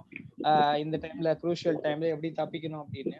அதுக்கு ஒரு விஷயம் எப்படின்னா, நம்ம வந்து ஒரு ரைட்ஸ், அவங்க என்னதான் அரசாங்கம் நம்மள வந்து இன்டைரக்டா இந்த வேக்சினை மேண்டேட்டரி அவங்க பண்ணாலுமே நம்மளுடைய முதல் கட்ட ஒரு விஷயம் நம்மளுடைய சொந்த நம்மளுடைய உரிமை என்னது, நம்மளால அது நம்மளுடைய இஷ்டம். இயற்கையான எதிர்ப்பு சக்தி எடுத்துக்கிறதா இல்ல செயற்கையான எதிர்ப்பு சக்தி எடுத்துக்கிறதா அப்படின்றது அந்த இண்டிவிஜுவல் சிட்டிசனுடைய சொந்த விருப்பம். ஒரு நோயில இருந்து தப்பிக்கிறதுக்காக அந்த இயற்கையான பழங்கள், காய்கறிகள், உணவுகள்ல இருந்து எடுத்துக்கிற நியூட்ரிஷன்ல இருந்து தன்னை பெட்டர் படுத்திக்கிறதா இல்ல செயற்கையான உலகத்திலேயே மிக நச்சுத்தன்மை வாய்ந்த ஒரு பாய்சன்ஸ்ல இருந்து நம்ம தன்னை காத்து கொள்றதா அப்படின்னு சூஸ் பண்றது நம்மளுடைய கையில இருக்கு. அதை யாராலையும் பறிக்க முடியாது. ஆனா பறிக்க ட்ரை பண்றாங்க. நம்மளுடைய உரிமைகளை. சோ இந்த ஃபர்ஸ்ட் பாயிண்ட், இதுல நம்ம கிளாரிட்டி வந்துட்டோம்னா நம்ம இதுலயே நம்ம வித்ஸ்டாண்ட் பண்ணி நிக்கலாம். எனக்கு அவசியம் இல்லை, இதை முதல்ல நீ வச்ச, எனக்கு அவசியம் இல்லை, எனக்கு எங்களுடைய பாரம்பரிய மருத்துவம், எங்களுடைய இயற்கை மருத்துவம், நேச்சுரோபதி, அக்குபங்க்சர், எங்களுக்கு எல்லாமே சொல்றது உணவுகள் தான். அது ஆங்கில மருத்துவமும் சொல்வது அதுதான். இம்யூனிட்டி நியூட்ரிஷனுக்கு என்னது நியூட்ரிஷன் தான் சொல்றாங்க, மால் நியூட்ரிஷன். அப்போ அந்த மால் நியூட்ரிஷனை பத்தி இந்த ஒரு அரசாங்கமும் பேசுறதுல, ஒரு டாக்டர்ஸும் ஒரு WHO அதை பத்தி வெளியே பேசுறதே கிடையாது. ஆனா கண்டினியூஸா வேக்சின்னால மட்டும்தான் ஒரு ஒரு உலகத்துக்கே விடிவு காலம் வரப்போகுது, வேக்சின்னாலதான் எல்லாம் மாறப்போகுது அப்படின்ற ஒரு பரப்புரை, தவறான பரப்புரை, உண்மையான அறிவியலை மறைச்சு இன்னைக்கு மக்களுக்கிட்ட தெரியப்படுத்திட்டு இருக்காங்க. சோ இது ஃபர்ஸ்ட் பாயிண்ட். இதுல கிளாரிட்டி ஆயிட்டோம்னாலே நம்ம வந்து நம்மள யாரும் தொட முடியாது, நம்ம வந்து இயற்கையான இம்யூனிட்டியை பிடிச்சு நின்னுக்கலாம். இது ஃபர்ஸ்ட் பாயிண்ட். இதெல்லாம் ஆல்ரெடி உங்கள நிறைய பேருக்கு இது தெரியும். செகண்ட் பாயிண்ட் அப்படி பாத்தீங்கன்னா, இதுல எப்படி நம்ம இந்த வேக்சின்ல இருந்து நம்ம தப்பிக்கலாம் அப்படின்னா, நம்மளுடைய அந்த வேக்சின் இண்டெம்னிட்டி பாண்ட் அப்படின்னு சொல்றது, அதாவது ஒரு பாண்ட் இருக்குது. அந்த பாண்ட் பேப்பர்ல வரக்கூடிய டாக்டர் கிட்ட நம்ம வந்து அவருடைய பேரு, அவருடைய டிகிரி, அவர் படிச்ச பட்ட படிப்பு எல்லாமே அவர் ஃபர்ஸ்ட் எழுதி, அதுக்கப்புறமா எனக்கு இந்த வேக்சினேஷன்ல இருக்கிற எல்லா இன்கிரீடியன்ஸ் பத்தியும் எனக்கு தெரியும், இந்த வேக்சினேஷன்னால என்னென்ன பாதிப்புகள் வந்திருக்கு இது வரைக்கும் ஹிஸ்டரியில அதுவும் எனக்கு தெரியும், இதனுடைய எஃபெக்ட்ஸ், அபிஷியல் சைடு எஃபெக்ட்ஸ் எல்லாமே எனக்கு தெரியும், கான்ட்ராண்டிகேஷன்ஸ் எல்லாமே சிவியரஸ்டான கான்ட்ராண்டிகேஷன்ஸ் முதற்கொண்டு எனக்கு எல்லாமே தெரியும். இது எல்லாமே என்னுடைய பேஷண்ட்டுக்கு நான் முதல்ல இன்ஃபார்மும் பண்ணிட்டேன். அதையும் மீறி நான் வந்து இந்த வேக்சினேஷன் அவருடைய உயிரை காக்கும், இந்த சைடு எஃபெக்ட்ஸ், கான்ட்ராண்டிகேஷன்ஸ் எல்லாத்தையும் மீறி நான் வந்து இதுக்கு சப்போர்ட் பண்றேன், இவருக்கு நான் இதை போட்டுக்கிறதுக்கு சஜஸ்ட் பண்றேன் அப்படின்னு சொல்லி அந்த டாக்டர் வந்து சைன் போடணும், அந்த பாண்ட்ல. அப்போ அந்த மாதிரி ஒரு பாண்டை நம்ம ஒவ்வொருத்தரும் கையில வச்சுக்கணும். நம்ம ஒரு அடல்ட்டுமே நம்ம வந்து கையில இத தெரிஞ்சவங்க நம்ம அவேர்னஸா கையில வச்சுக்கிட்டோம்னா, முதல்ல அந்த இதுல யாருமே கையெழுத்து போட மாட்டாங்க. கையெழுத்து அந்த டாக்டர் வந்து போட மாட்டார். ஏன்னா ஃபர்ஸ்ட் ஆஃப் ஆல் அரசாங்கமே சொல்லிடுச்சு, இந்த தடுப்பூசினால் என்ன நடந்தாலும் எதுவாக இருந்தாலும் நாங்க பொறுப்பே கிடையாதுன்னு சென்ட்ரல் கவர்மெண்ட் சொல்லிடுச்சு. அதே மாதிரி ஒவ்வொரு கண்ட்ரில இருக்கிற கவர்மெண்ட்டும் இதை கிளியரா இந்த ஸ்டாண்ட் எடுத்துட்டாங்க. இதுல இருந்து வேக்சின்னால என்ன நடந்தாலும் நல்லதோ கெட்டதோ எது நடந்தாலும் நாங்கள் பொறுப்பு இல்ல. இந்த யார் இந்த வேக்சினேஷன் எடுக்கிறாங்களோ அவங்களோட இண்டிவிஜுவல் அவங்களுடைய பொறுப்பு தான் அப்படின்றத சொல்லிட்டாங்க. இதே ஸ்டாண்ட இந்த மருந்த உருவாக்குன வேக்சின் கம்பெனியும் இதே ஸ்டாண்ட் எடுத்துட்டான். அவன் தான் உருவாக்குறான், உலக மக்களை காப்பாத்துறதுக்காக உருவாக்குறேன்றான். ஆனா அவனும் சொல்றான், நாங்க லீகல் லயபிலிட்டி நாங்க கிடையாது, இதுக்கு நாங்க எது நடந்தாலும் நாங்க பொறுப்பு கிடையாது, நம்ம நினைச்சாலும் எந்த கேஸும் அவங்க மேல போட முடியாது, நமக்கு சப்போஸ் ஏதாவது பாதிப்புகளோ எது நடந்தாலும். சோ அந்த மாதிரி அவன் அதற்கேத்த ஒரு சில லாஸ் வந்து அவனுக்கு சாதகமா கவர்மெண்ட்டை வச்சு அவன் லாஸே போட்டுக்கிட்டான், அவன் இதுல இருந்து தப்பிக்கிற மாதிரி. புரியுதுங்களா? சோ இதை நம்ம புரிஞ்சுக்கணும். அப்போ இவ்வளவு இந்த பட்சத்துல அந்த டாக்டர் வந்து இதுல சைன் போடுவானா? ஆர்டிஐல போடவே மாட்டான். அவன் வந்து ஒத்துக்க மாட்டான். ஏன்னா நம்ம பல லட்சம் வரைக்கும் நம்ம வந்து கிளைம் வந்து கேட்கலாம். யாருக்கிட்ட? கவர்மெண்ட்ட கேட்க முடியாது, அந்த ட்ரக் கம்பெனிகிட்ட கேட்க முடியாது. ஆனா இந்த டாக்டர்கிட்ட நம்ம கேட்கலாம். ஏன்னா இந்த டாக்டர் நமக்கு கையெழுத்து போட்டான் அப்படின்னா இவன்கிட்ட கேட்கலாம். ஆனா அரசாங்கத்துக்கிட்ட சப்போஸ் நம்ம வந்து எந்த ஒரு இந்த மாதிரி பாண்ட் இந்த மாதிரி விஷயம் எதுவுமே தெரியாம நமக்கு ஒரு எஃபெக்ட் வந்து நம்ம அதுக்கப்புறமா இன்னைக்கு நிறைய பேர் பாத்தீங்கன்னா இந்த கோவிட்னால இந்த வேக்சினேஷன் போட்டு இறந்து போனவங்க VAERS ரிப்போர்ட்ல பல லட்சம் பேர் இறந்துருக்கிறாங்க. நம்ம எல்லாரும் கண்கூடி பார்க்க முடியுது. இன்னைக்கு இந்தியாலயும் ஒவ்வொரு ஸ்டேட்லயும் பல லட்சம் பேர் வேக்சினேஷன் போட்டு இறக்குறாங்க. இல்ல இறக்குறாங்க, இல்லைன்னா டிசபிலிட்டி ஆகுது. எந்த கையில போட்டாங்களோ அந்த கை வந்து பேரலைஸ் ஆகுது. சோ இந்த மாதிரி எஃபெக்ட்ஸ் எல்லாமே நடக்குது. சோ இதெல்லாம் நடக்கிற பட்சத்துல அரசாங்கத்திட்ட போய் கேட்டா, கோர்ட்ல போனா, நான் தான் உனக்கு சொன்னேன்ல நாங்க பொறுப்பு இல்லைன்னு, ட்ரக் கம்பெனி நானும் என்கிட்ட சொன்னேன் இல்லையா பொறுப்பு இல்லைன்னு, எல்லாம் பொறுப்பு தானே, நீ ஏன் போட்ட? இதுக்கு நாங்க பொறுப்பு கிடையாது, எங்க கிட்ட வராத, நாங்க எந்த ஒரு நஷ்டஈடும் கொடுக்க முடியாது, உனக்கு நாங்க பதிலும் சொல்ல முடியாதுன்னு அப்படின்னு எது சொல்லுது?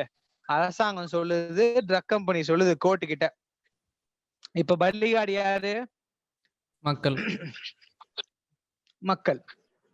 சோ இந்த வேக்சின் பாண்டை வச்சுட்டு நம்ம கிளவரா பிளே பண்ணணும். இதை நம்ம வந்து கையில வச்சுக்கணும். இந்த பாண்டை நம்ம ஒவ்வொருத்தரும் கையில வச்சுக்கிட்டோம்னா அந்த டாக்டர் வந்து அவரை முதல்ல நம்ம கேள்வி கேட்கலாம். நம்ம லீகலா இவனை வந்து லீகலா தானே இவன் வராம நம்ம கிட்ட. சோ அவனை இந்த மாதிரி லீகலாவே அவனை டேக்கிள் பண்ணி இந்த பாண்ட் மூலியமா நம்மள வந்து காப்பாத்திக்கலாம். அந்த பாண்டுக்கு பேரு physicians warranty for vaccine safety. Alvin இப்ப அந்த PDF காமிங்க. டாக்டர் ஃபஸ்லுர் ரஹ்மான்ற ஒரு PDF இருந்துச்சு இல்லையா? சோ இதுல நம்ம இது வந்து ஷெட்யூல் ஜே அப்படின்றது. சோ இந்த ஷெட்யூல் ஜே பத்தியும் ஃபர்ஸ்ட் சொல்லிடலாம். இல்ல ஃபர்ஸ்ட் நீங்க அப்படியே கீழே ஸ்க்ரால் பண்ணுங்க. கீழே ஷெட்யூல் ஜே அப்புறம் பார்க்கலாம், அது பெரிய விஷயம். எந்த பேஜ் போணும்? அந்த பிசிஷியன்ஸ் அதாவது last 3 pages. Physicians warranty of vaccine safety. Yes. Okay, all right. Yes. So in the physicians for vaccine safety அப்படின்ற இந்த பேப்பரை தான் இது எப்படி எந்த ஃபார்மேட்ல இங்க எழுதியிருக்கோம் இது அத்தனையுமே நம்ம வந்து ஒரு பாண்ட் பேப்பர்ல நம்ம வந்து பிரிண்ட் எடுத்து நம்ம வச்சுக்கணும். நம்ம ஒவ்வொரு அடல்ட் கையிலயும் இது இருக்கணும். சப்போஸ் வீட்டுல குழந்தைங்க இருந்தாங்கன்னா அந்த குழந்தைங்களுக்கு சேர்த்து அந்த அம்மா அப்பா போட்டுக்கணும். குழந்தைங்க மைனரா இருந்தாங்கன்னா அந்த அம்மா அப்பா அவங்களோட பாண்ட்லயே சேர்த்து குழந்தைக்கும் சேர்த்து வாங்கிக்கலாம். அடல்ட்டா இருந்தா அவங்க கையில இண்டிவிஜுவலா இந்த பாண்டு கை தனியா இருக்கணும். ஓகேவா? சோ இப்போ இந்த பிசிஷியன்ஸ் வாரண்டி ஃபார் வேக்சின் சேஃப்டில இந்த ஃபார்மேட்ல இங்க போட்டுருக்கு பாருங்க. I am so and so doctor, license doctor, practicing இந்த ஸ்டேட்ல இந்த இடத்துல இந்த ஸ்பெஷாலிட்டியில நான் வந்து பிராக்டிஸ் பண்றேன். இதுல எனக்கு இந்த வேக்சினுடைய இந்த பேஷண்ட் நேமு, இந்த பேஷண்ட் பேரெல்லாம் போட்டு இதனுடைய என்ன வேக்சினேஷன் போடுறேன், அதோடைய ரிஸ்க் ஃபேக்டர்ஸ் என்னென்ன இருக்கு, அஃபிஷியலா அந்த வேக்சினுடைய அட்டை இருக்கு இல்லையா, அந்த வேக்சின் வயல் அதனுடைய கார்டு பாக்ஸ் இருக்கு, அந்த கார்டு பாக்ஸ்ல ஒரு சின்ன பேப்பர் இருக்கும். அந்த சின்ன பேப்பர்ல இதற்கான minimum side effect contra indications அதில் போட்டிருப்பாங்க. இதுல மினிமம் ஆஃப் கான்ட்ரா இண்டிகேஷன்ஸே வர்ஸ்ட், என்டையர் நர்வஸ் சிஸ்டமே காலி பண்ணி டோட்டல் டிசபிலிட்டியே கொண்டு வரும். இதுதான் அதோடைய மினிமம் எஃபெக்ட். இது வரைக்கும் உள்ள வேக்சின்ல கோவிடுக்கும் என்ன போட்டிருக்காங்கன்றது நம்மளும் அதை வந்து வாங்கி பார்க்கணும். அப்போ அந்த எஃபெக்ட் என்னென்ன ரிஸ்க் ஃபேக்டர்ஸ் இருக்கு, அதோட ஒவ்வொரு இன்கிரீடியன்ஸுக்கும் அதுக்கான எஃபெக்ட்ஸ் எல்லாமே இவங்க எழுதணும். அந்த டாக்டர் எனக்கு இது தெரியும் அப்படின்னு சொல்லி ஒத்துக்கணும். கீழே ஸ்க்ரால் பண்ணுங்க.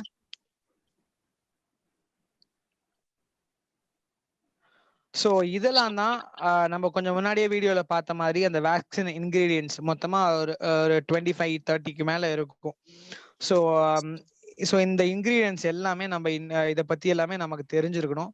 இந்த ஒவ்வொரு இன்கிரீடியன்ஸுமே எல்லாமே ஒரு அனிமல் டிஷ்யூ, அந்த அனிமல் டிஷ்யூஸ்ல இருந்து அதுக்கப்புறம் ஒரு வேர்ஸ்ட் கெமிக்கல் ட்ரக்ஸ், இது எல்லாமே அதாவது ஒரு கெமிக்கல் சிந்தட்டிக் ட்ரக்ஸ் எல்லாமே இதுல சேர்க்கப்படுது. இதற்கு எந்த ஒரு ப்ரூஃபுமே இல்லை. இந்த அனிமல்ல இருந்து எக்ஸ்ட்ராக்ட் பண்ணப்பட்ட விஷயங்கள் எதுவுமே மனுஷனுக்கு ஒத்துதலா, இது மனுஷனுக்கு வந்து உகந்ததா அப்படின்னு அதற்கான எந்த ஒரு ப்ரூஃபுமே இது சரிதான், இது எந்த எஃபெக்டும் ஆகாது மனுஷனுக்குன்னு எந்த ஒரு ப்ரூஃபும் இவங்க கிட்ட இல்லை. ஆனா அதையும் மீறி இதுல சேர்க்கிறாங்க. சோ இந்த பாண்ட்ல இந்த இன்கிரீடியன்ஸோட பேர் எல்லாமே போட்டிருக்கோம்.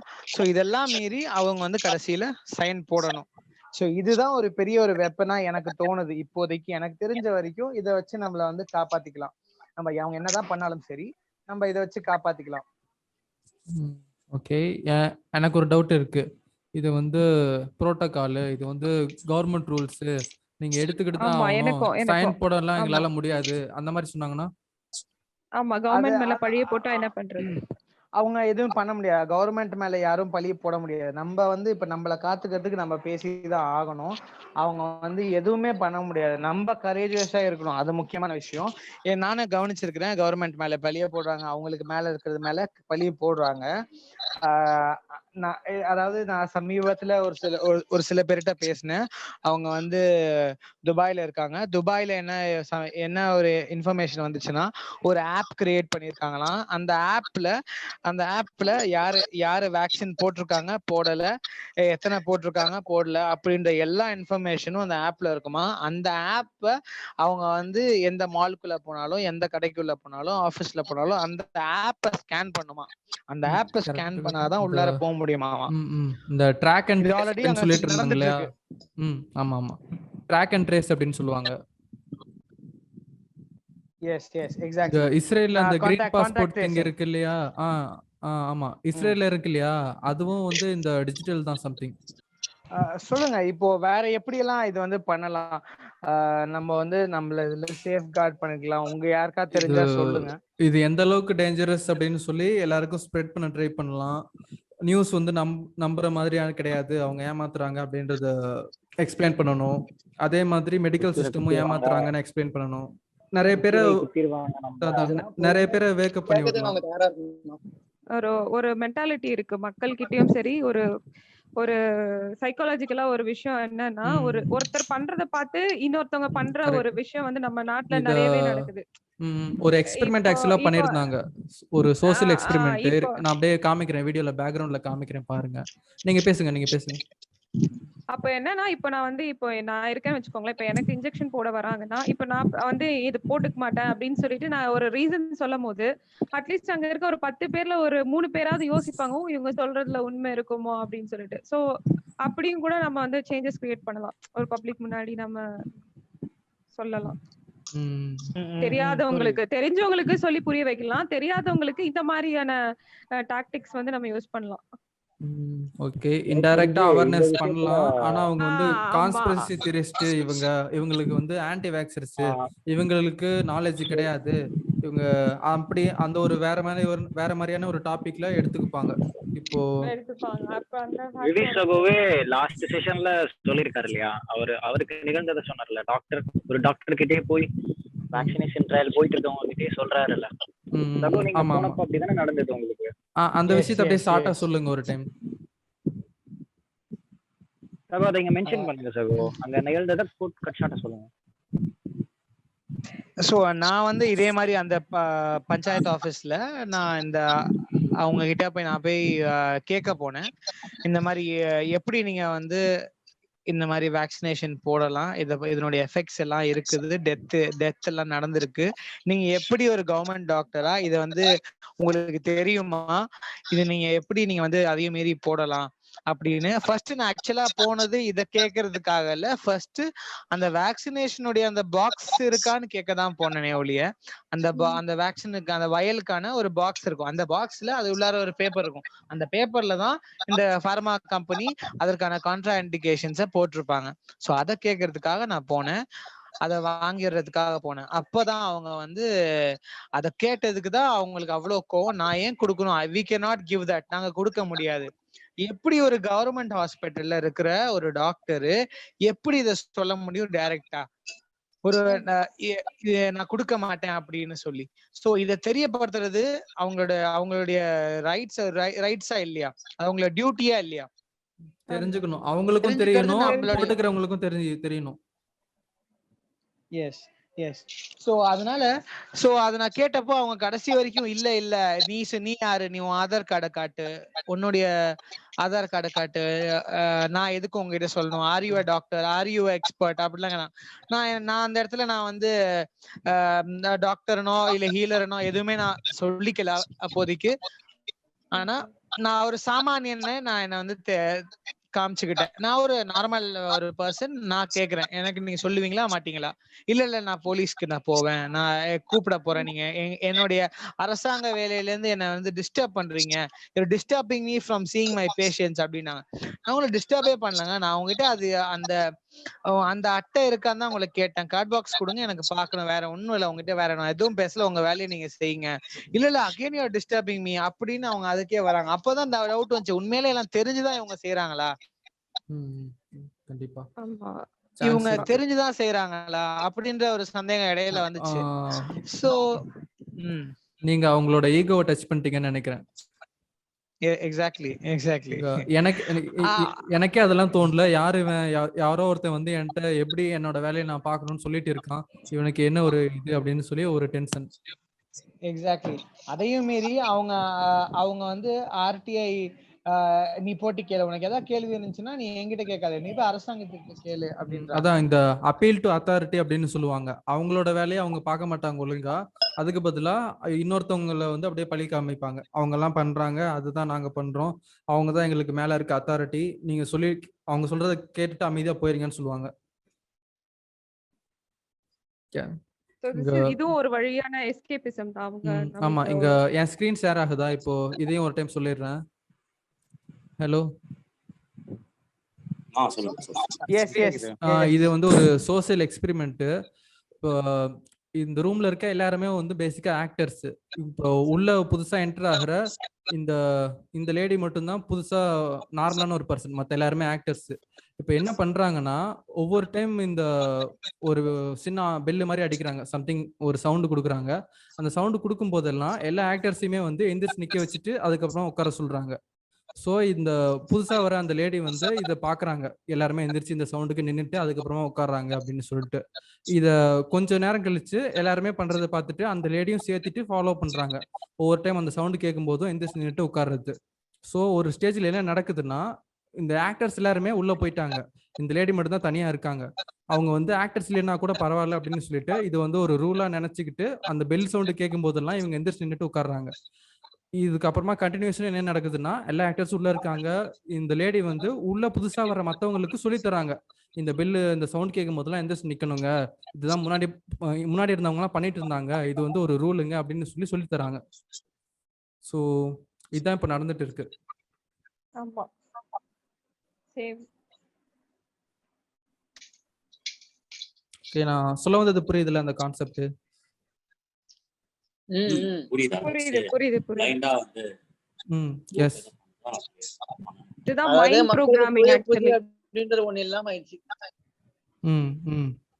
எஸ். இங்க ஒருவேளை இந்த அதாவது லேடி ஒபே டு அத்தாரிட்டின்னு சொல்லுவாங்க இல்லையா, ஒபே டு அத்தாரிட்டின்றது அவங்க கான்சியஸ்லயே ரெஜிஸ்டர் ஆயிடுச்சு. ஆமா சின்ன வயசுல இருந்து பண்ணிட்டு இருக்காங்க இந்த இண்டோக்ட்ரினேஷன். சின்ன வயசுல இருந்தே பண்ணிட்டு அதான் இருக்காங்க. क्वेश्चन ஒபே டு கேக்குறவங்க. அத்தாரிட்டி. இப்ப அதான் யாராவது கரெக்ட் ஒரு புரோட்டோகால் ஒண்ணு ரெடியா இருக்கு அப்படின்னா அது புரோட்டோகாலை நம்ம ஃபாலோ பண்ணி, ஆனா எல்லாரும் ஃபாலோ பண்ணா நம்மளும் ஃபாலோ பண்ணணும் क्वेश्चन கேட்க அப்படின்ற ஒரு கூடாது, பிக்சர் மைண்ட் ஃபாலோ செட்டுக்கு வந்துட்டாங்க. பண்ணிரணும். ஆமா ஆமா. क्वेश्चन கேட்டா இல்லைன்னா அவங்க நம்ம அதான் இந்த क्वेश्चன் கேட்டா சமூகத்தோட அவன் வந்து விலகி சயின்ஸ்க்கு இருக்கோம் அகைன்ஸ்டா அப்படின்ற ஒரு போறவன். ஆமா இந்த சமூகத்துல இருந்து விலகி இருக்கோம் அப்படின்ற மாதிரி எண்ணம் வந்துடும். ஆமா ஒரு சோசியல் மைண்ட் செட் கொண்டு வர்றாங்க, அப்பீல் டு அத்தாரிட்டியை கொண்டு வர்றாங்க. 100 பேர் சேர்ந்து ஒரு பொய்யா சொல்றாங்க அதுதான் உண்மை அப்படின்னு சொல்லிட்டு நம்புறதுன்றது ரொம்ப ஈஸி. ஆமா ஒரு பேர் திரும்ப திரும்ப போய் சொன்னா திரும்ப உண்மை ஆயிடும். அது மக்கள் உண்மை நம்பிடுவாங்க. அதுதான் நடந்தது, இப்ப நடந்துட்டு இருக்கு. அதுதான் நடந்துட்டு இருக்கு ஆமா மீடியா இங்க நம்ம மூலமா. ரியல் லைஃப்ல நம்ம அதான் பார்த்துட்டு இருக்கோம். இங்க அகிலன் ஒரு மெசேஜ் அனுப்பியிருக்காரு. A child learnt in school is never learnt. உண்மைதான். சைல்டு இங்க ஸ்கூல்ல சொல்லி தரது ஃபுல்லாமே இன்டாக்ட்ரினேஷன், அவ்வளவுதான். அவங்க நம்மளுக்கு என்ன தெரிஞ்சுக்கணும்னு நினைக்கிறாங்களோ அதை மட்டும் தான் சொல்லி தர்றாங்க. அதுக்கு அகைன்ஸ்டா நம்மளால கொஸ்டினும் கேட்க முடியாது, வேற எதுவுமே பண்ண முடியாது. அமைதியா அப்படியே சொல்றதெல்லாம் கேட்டு போயிடணும். ஸ்கூல் சிஸ்டம், எஜுகேஷன் சிஸ்டம் டோட்டலா அப்படிதான் இருக்கு. ஓகே ஆமா ஏதோ எக்ஸ்பர்ட்ஸ்லாம் ஏதோ காட்லி ஃபிகர்ஸ் மாதிரியும் அவங்க பயாஸ்டா இருக்கிறது இல்ல அப்படின்ற மாதிரியும் காமிக்கிறாங்க. எஸ் எஸ் ஓகே கண்டினியூ பண்ணுங்க. ஒருத்தர் சென்னையில ஒருத்தர். ஹலோ கேக்குதுங்களா ராகுல்? நீங்க ஆக்சுவலா நீங்க தான் ராகுல் இதுக்கு ஆன்சர் பண்ணணும்.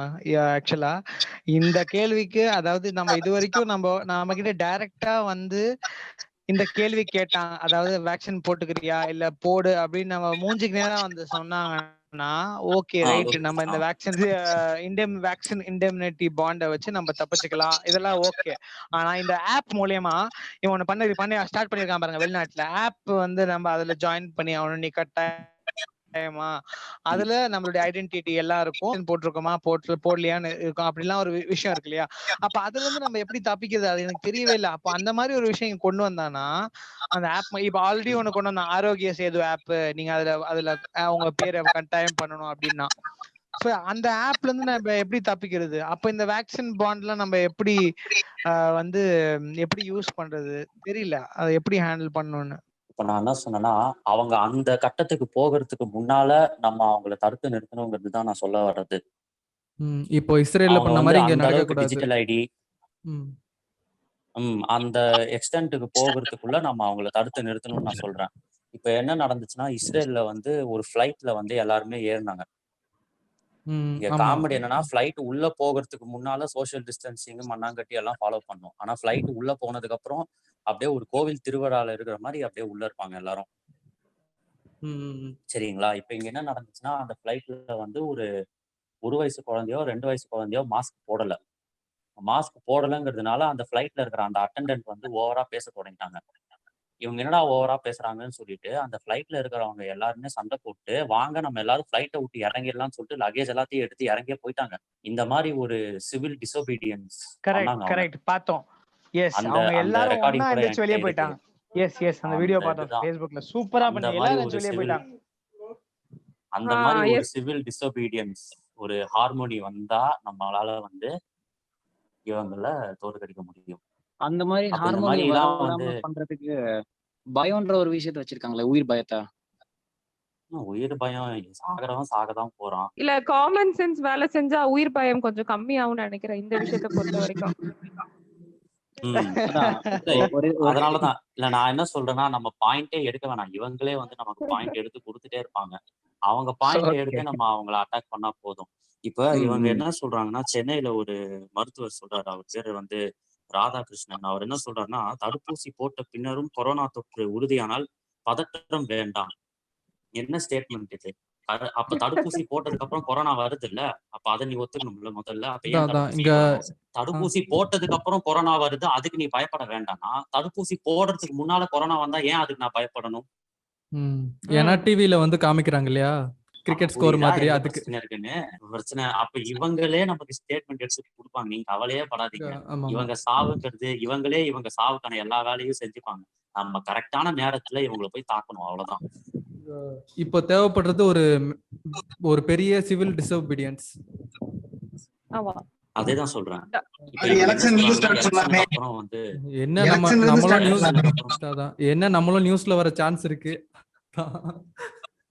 இங்க இல்ல ஜல்லிக்கட்டுல அதான் நடந்த மாதிரி ஒரு இல்ல அந்த மாதிரி போட்டா ஹாப்பியா இருக்கும் எனக்குலாம். அந்த மாதிரி போட மாட்டாங்க. எப்படி போடுவாங்கன்னா anti vaxxers, anti maskers, anti lockdown, conspiracy theorist இந்த மாதிரி போடுவாங்க. இங்க வேக்சினை கொஸ்டின் பண்ற பீப்புள்னு போட்டா கூட பரவாயில்ல, அப்படி கூட டீசெண்டா போட மாட்டாங்க. இப்படி நீங்க வேற இப்ப நம்மள மாதிரி உண்மையான இப்ப நம்ம வந்து உண்மையை நம்ம பேசுறோம், அந்த உண்மையை நம்ம பக்குவமா எடுத்து சொல்லுவோம். நம்மளெல்லாம் வந்து இவங்க மெயின் ஸ்ட்ரீம்ல போடவே மாட்டாங்க. இவங்களே ஒரு 4 பேர் செலக்ட் பண்ணி வச்சிருப்பாங்க, அவங்க வந்து அரைகுறையா உண்மையை பேசுவாங்க. அப்படி 4 பேர் இவங்க செலக்ட் பண்ணி வச்சிருப்பாங்க. இவங்க பேசுறது வந்து பாத்தீங்கன்னா அப்படியே வைரல் ஆயிட்டு போயிட்டே இருக்கும். அதை எடுத்து மெயின் ஸ்ட்ரீம் மீடியா வந்து போடுவாங்க. பாத்தீங்களா கான்ஸ்பிரசி பேசுறவங்க பாரு எப்படி பேசுறான் பாரு, காட்டுமிராண்டித்தனமா பேசுறான் பாரு. அவங்க செட் பண்ணி வச்ச அந்த 4 பேரையே வந்து கான்ஸ்பிரசி தியரிஸ்டுக்கான மொத்த அடையாளத்துக்குள்ள நம்ம எல்லாரையும் அவங்க அடையாளத்துக்குள்ள சுருக்கி வச்சிருவான். நம்ம சொல்ற 1-2 விஷயத்துக்கு கூட அவங்க ரொம்ப மேட்னஸா ஏதாவது ஒன்னு ஆட் பண்ணி ஏதோ நம்ம வந்து ஏதோ அங்க போய் பேசின மாதிரி அவங்களே ஆல் செட் பண்ணி ஒரு கண்ட்ரோல்ட் ஆப்போசிஷன் மாதிரி செட் பண்ணி அவங்களே வந்து இந்த இமேஜ் டேமேஜ் பண்றதுக்கான வேலைகள் எல்லாத்தையும் செய்வாங்க. கண்டிப்பா இந்த கண்ட்ரோல்ட் ஆப்போசிஷன் ஒரு முக்கியமான விஷயம். மெயின் ஸ்ட்ரீம்ல வந்து ஒருத்தன் பிரபலம் ஆயிட்டு வரானாலே நம்ம வந்து கொஞ்சம் சுதாரிச்சுக்கணும் அவனை பொறுத்தவரைக்கும். கண்டிப்பா கண்டிப்பா. ரீசெண்டா 1K தொட்டதுக்கு நாங்க எல்லாம் சந்தேகப்படணும்ன்றீங்களா? 1K ரீச் ஆச்சுல அதனால சொல்றாரு. ஆமா என்னையே சந்தேகப்படுங்க.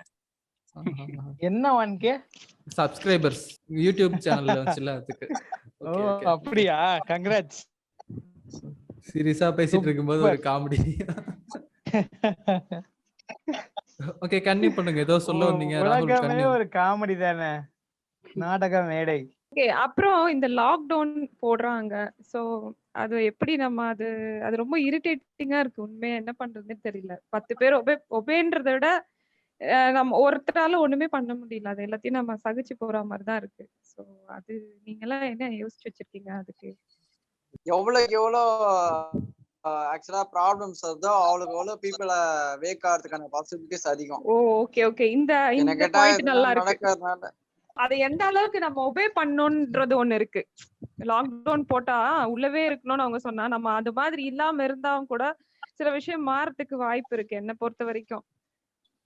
இங்க இருந்து டிசோபீடியன்ஸ் ஆரம்பிக்கும். லாக்டவுனோட பிரச்சனை 2 விஷயம் எடுக்கலாம். அதுல நடக்கிற பிரச்சனைனா மக்கள் தனித்தனியா பிரிக்கப்படுறாங்க. இது ஒண்ணு. மக்கள் கூட்டமா இருந்தா மட்டும்தான், மக்கள் கூட்டமைப்பா இருந்தா மட்டும்தான் அவங்களால ஒரு நமக்குள்ள ஒரு எலக்ட்ரிக் எனர்ஜி, ஒரு மேக்னெட்டிக் ஃபீல்டு இருக்கும். நம்ம எல்லாரும் சுத்தி கும்பலா சுத்தியே பாடுனாங்க மக்கள், ஹியூமன் பீங்ஸ் எல்லாரும், அது விலங்குகளா கூட இருந்தாலும் சரி, மனிதர்கள் நமக்குள்ள இருந்தாலும் சரி, அந்த டிஸ்டன்ஸ் வந்து நமக்குள்ள மனக்கசப்பு உருவாக்குறதுக்கான வாய்ப்பு அதிகம். இது வந்து ஒரு ப்ராப்ளம். 2வது ப்ராப்ளம் என்ன, இந்த அட்மாஸ்பியரு கூட நம்ம அடாப்ட் ஆக மாட்டோம். இந்த அட்மாஸ்பியர் கூட விலகி இருந்து நம்ம வீட்டுக்குள்ளேயே ஒரே அட்மாஸ்பியர்ல இருந்தா நம்ம பாடியோட இம்யூன் சிஸ்டமும் வீக் ஆகும். இது 2ன்றது ஒரு ப்ராப்ளம். நமக்கு பிளஸ் பாயிண்ட் என்னன்னா, மக்கள் வந்து வீட்டுல இருக்கிறதுனால குடும்பங்களோட இருப்பாங்க. சில பேர் ஃப்ரெண்ட்ஸோட இருப்பாங்க, பக்கத்துல ஃப்ரெண்ட்ஸ் வீடு இருக்கும், ஃப்ரெண்ட்ஸோட இருப்பாங்க. அதெல்லாம் தடுக்க முடியாது. இப்போ ஒரு ஏரியால இருந்தாலும் எல்லாருக்குமே வந்து வேற வேற இடத்துல எல்லாமே இருக்காது. முடிஞ்ச வரைக்கும் எல்லாரும் ஃப்ரெண்ட்ஸோடயும் ஃபேமிலியோடயும் இருக்கிறதுக்கான வழி நிறைய இல்ல நான் என்ன சொல்ல வரேன்னா, இந்த லாக்டவுன்ல வந்து மக்கள் அதிகமா ஒபே பண்ணாம இருந்தாலே அதுல இருந்து கூட சில மாற்றங்கள் வரும்னு சொல்றேன். இப்போ லாக்டவுன் போட்டு அத நீ ஒருத்தன் ஒபே பண்ணலன்னா இன்னொருத்த பண்ண மாட்டான். அது மாதிரி நிறைய விஷயம் மாறும் அப்படின்னு சொல்ல வரேன் நான். மாறினா நல்லா இருக்கும். லாக்டவுன் ஒபே பண்ண மாதிரி எனக்கு பெருசா தெரியல. அதாவது 100 பேர் இருக்காங்கன்னா அதுல மேக்ஸிமம் ஒரு 50-60 பேர் வந்து ஒபே பண்றான். ஒரு 40% பேர் வந்து ஒபே பண்ணாம தான் இருக்காங்க. அதுதான் உண்மை. ஒபே பண்ணாம இருக்கிறது மேட்டரே இல்ல. ரெபெல் எத்தனை பேர் பண்ணாதான் மேட்டர். ஒபே பண்ணாதான் மேட்டரே இல்ல. ரெபெல் பண்றாங்களா? அப்ப இங்க ரெபெல் பண்றது இங்க அவ்வளவு பர்சன்டேஜ் கிடையாது. முதல்ல ஃபர்ஸ்ட் ஆஃப் ஆல் ஏன் ரெபெல் பண்ணணும்னு அவங்களுக்கு முதல்ல புரியவே இல்லை அந்த 80% ஆளுங்களுக்கு. நம்ம மக்கள் அந்த அளவுக்கு வேக்கனிங்கா இருந்தா இந்த கவர்மெண்ட்ல இருந்து எந்த ஒரு ஆர்கனைசேஷனும் வந்து நம்ம கண்ட்ரோல்ல வச்சுக்க முடியாது. நம்மளோட பிரச்சனையே மக்கள் எல்லாருமே விழிப்புணர்வோட இல்ல. நம்மலாம் 1% பேர் தான் இருக்கோம். ஆனா 99% பேரு நார்மல் மக்கள்ஸ் தான் இருக்காங்க. அறியாமையில இருக்கவங்க தான் அதிகமா இருக்காங்க. அதனால அறியாமையில இருக்க மக்களுக்கு எல்லாருமே இந்த அளவுக்கு விழிப்புணர்வு வந்துட்டா நம்ம இப்ப பேச வேண்டிய அவசியமே வந்திருக்காது. இது இது இயல்புதான். இது கொஞ்சம் கொஞ்சமா தான் நடக்கும். ஒரேடியா நடக்கும் நம்ம எதிர்பார்க்க முடியாது. நம்ம பேசுறத பேசிட்டு போயிடலாம். நம்ம விதைச்சிடறோம். அது மரமா வளர்றதுக்கு டைம் எடுக்கும். ஆனா வளரும் போது அது ஒரு முடிவுக்கு கொண்டு போய் விடும். இதுக்கு முன்னாடி இருந்தவங்களும் அப்படித்தானே பண்ணாங்க. நம்மாழ்வார் பேசிட்டு இருந்த டைம்ல யாரும் கேட்கவே இல்ல. இப்ப நம்மாழ்வார் இறந்து போயிட்டாரு. இப்போ உட்காந்து பேசிட்டு இருக்கோம் எல்லாரும் நம்மாழ்வாரை பத்தி. இவனுங்க பண்ற பிரச்சனை எல்லாம் ஒவ்வொன்னும் அனுபவிக்கும் போதுதான் மக்களுக்கு தெரிய வரும் இதுல பிரச்சனை இருக்கு, இவங்க பண்றது சரியில்லைன்னு கொஞ்சம் கொஞ்சமா தெரிஞ்சுப்பாங்க. கரெக்ட். அதே மாதிரி லண்டன்ல எல்லாம் ப்ரொட்டஸ்ட் நடக்குது, ஜெர்மனில நடக்குது. இதெல்லாம் கூட மக்களுக்கு தெரிஞ்சதுன்னா இன்னும் கூட அவங்களுக்கு ஏன் இவங்க எல்லாம் ப்ரொட்டஸ்ட் பண்றாங்கன்றது கூட யோசிப்பாங்க. அட்லீஸ்ட் அது தெரியாம பாத்துக்கிறாங்க நிறைய. அது இல்ல சொல்றாங்க, மெயின் ஸ்ட்ரீம் சொல்றாங்க. ஆனா அத வந்து ஆன்டி வேக்சர்ஸ், இவங்க வந்து கான்ஸ்பிரசி தியரிஸ்ட், சயின்ஸ்க்கு அகைன்ஸ்டா போற கும்பல் அப்படின்னு சொல்லி அந்த மாதிரி ஒரு டைட்டில போட்டு எல்லாரையும் மிஸ்லீட் பண்றாங்க, மாத்தி விட்டுறாங்க.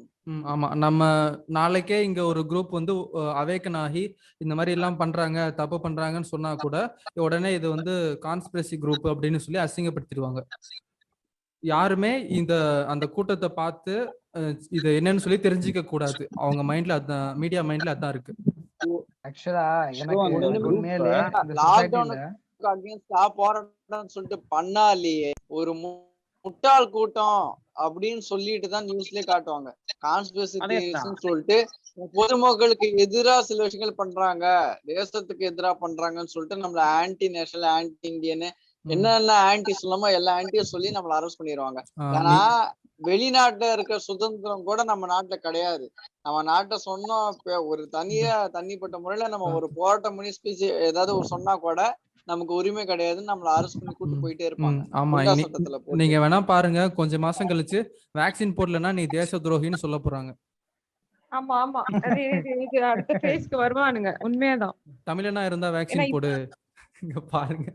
ஆமா, நீ கெட்டா பரவாயில்ல, உன்னால ஒரு 4 பேர் கெடக்கூடாது, உன்னால ஒரு 4 பேருக்கு நோய் வரக்கூடாது, அப்படிலாம் நீங்க வேக்சின் போட்டுருக்கீங்களே, நான் எதுக்கு போடணும்? நீ வேக்சின் போட்டுருக்க, உனக்கு வராது. அதான் அவங்க மைண்ட் செட்ல மத்தவங்க வேக்சின் போடலன்னா அவங்க வேக்சின் வந்து வேலை செய்யாது, அந்த மாதிரி ஒரு மைண்ட் செட்ல இருக்காங்க.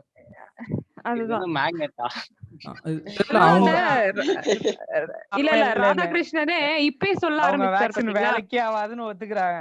ஆமா, இல்ல வேக்சின் போட்டாலும் உங்களுக்கு கொரோனா வரும், நாங்க வேக்சின் போட்டாலும் அவங்க வரும். அதான் இந்த மெயின் ஸ்ட்ரீம் சொன்னதெல்லாம் செக் பண்ணி பாருங்க. வேக்சின் விஷயத்துல வேக்சின் போட்டாலும் நமக்கு வேக்சின் பாசிட்டிவ்னு வரும், நம்ம வேக்சின் போட்டாலும் நம்மகிட்ட இருந்து வைரஸ் வந்து மத்தவங்களுக்கு ஸ்ப்ரெட் ஆகும்.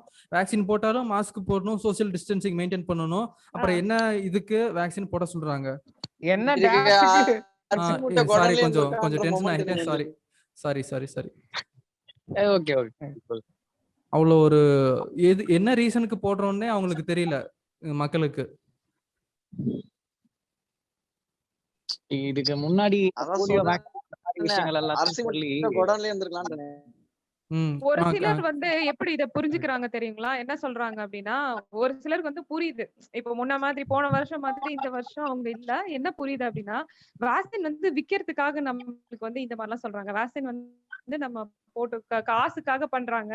இதுக்கு பின்னாடி இருக்க அந்த சைடு எஃபெக்டோ, வேக்சின் நல்லது, வேக்சின் நல்லது, ஆனா வந்து அத வந்து நம்ம காசுக்காக கட்டாயம் போட வைக்கிறாங்க அப்படின்ற மைண்ட் செட்டுக்கு போறாங்க. வேக்சினோட சைடு எஃபெக்ட்ஸ் அதே மாதிரி இப்படி யோசிக்கிறாங்க. அதே மாதிரி கொஞ்சம் பேர் வந்து இது வந்து டெஸ்ட் பண்ணாத வேக்சின், நல்லா டெஸ்ட் பண்ணா ஒரு இது வந்து நல்லது வேக்சின் அப்படின்னு சொல்லி நம்பிட்டு இருக்காங்க. ஆமா, அதேதான். இந்த மீம் பாருங்க, your mask doesn't work unless I wear mine. இந்த கான்செப்ட் தான் அவங்க ஃபாலோ பண்ணிட்டு இருக்காங்க.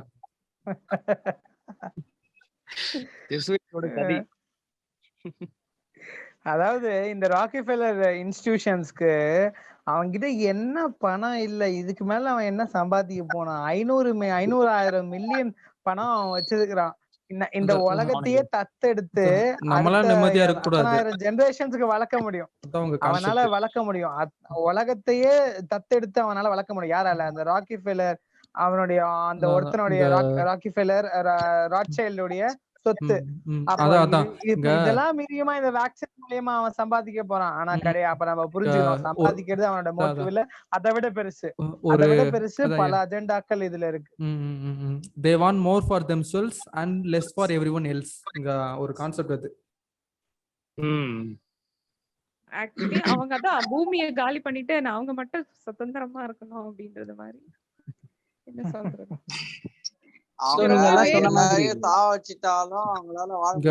ஒரு நிமிஷம் இருந்தாலுமே அவங்களால வாழ முடியாது.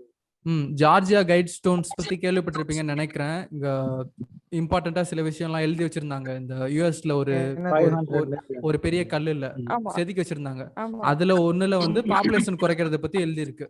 சிடிசி என்ன சொல்லுச்சு, இந்த வருஷத்தோட ஸ்டார்டிங்ல 90% ஆஃப் த பாப்புலேஷனுக்கு வேக்சின் போடணும். பாத்துக்கோங்க. மீம் தெரியுது தானே, விசிபிளா இருக்கு தானே? ஓகே ஓகே, கன்டினியூ பண்ணுங்க. மருத்துவத்துக்காக ஒரு மனிதர்களை ஏமாத்துறாங்கன்றத அட்லீஸ்ட் மெசேஜ் அது பாஸ் ஆகுது இல்ல. சோ காசுக்காக பண்றாங்கன்ற அந்த ஒரு விஷயத்துல இது பண்றது ஏமாத்துறாங்க அப்படின்ற அந்த ஒரு அங்க ரெஜிஸ்டர் ஆகுது மக்கள் கிட்ட. ரெஜிஸ்டர் ஆகுது. ஆனா இந்த ஹோல் கான்செப்டுமே, இந்த ஜெர்ம் தியரி கான்செப்டுமே தப்பு அப்படின்றது அவங்களுக்கு தெரியாது. அங்கதான் வருது இந்த ஸ்கூல் எஜுகேஷன், பேரண்டல் எஜுகேஷன், ஒபீடியன்ட்டா இருங்க அப்படின்ற அந்த கான்செப்ட். கேள்வி கேட்க கூடாது, கேள்வி கேட்கிற மத்த எல்லாருமே ஆன்டி சயின்டிஸ்ட், அந்த மாதிரி ஒரு டோட்டலா அகைன்ஸ்டா இருக்க கேரக்டர்ஸ் அப்படின்னு காமிக்கிறது ஸ்கூல் சிஸ்டம். அதுக்கு தான் நிறைய வசனங்கள் எல்லாம் இந்த ஒரு எஜுகேஷன் சிஸ்டம் பத்தி நான் ஒரு வீடியோ உனக்கு அனுப்பிச்சிருக்கேன் ஆல்வின். அப்புறமா அதை முடிஞ்சா ஸ்கிரீன் ஷேர் பண்ணேன். சரி, சொல்லுங்க. ஆர்மி ஆஃப் சாட்டன், ஆல்வினுக்கு தெரியும் இத பத்தி. Army of Satan, army of Satan இஸ்லாமிசத்தை ஏன் அழிக்க ட்ரை பண்றாங்கன்னு அவர் முழு ஆதங்கத்தை சொல்லியிருப்பாரு. இஸ்லாமிசத்தை ஏன் உண்மையாவே அழிக்கிறாங்க, அது எவ்வளவு பியூரிட்டியா இருக்கு உண்மையான ஒரு இஸ்லாமிசம், அதனால எதுக்காக அதை அழிக்க ட்ரை பண்றாங்க இவ்வளோ அப்படின்னு அவரு சொல்லியிருப்பாரு, காமிச்சிருப்பாரு.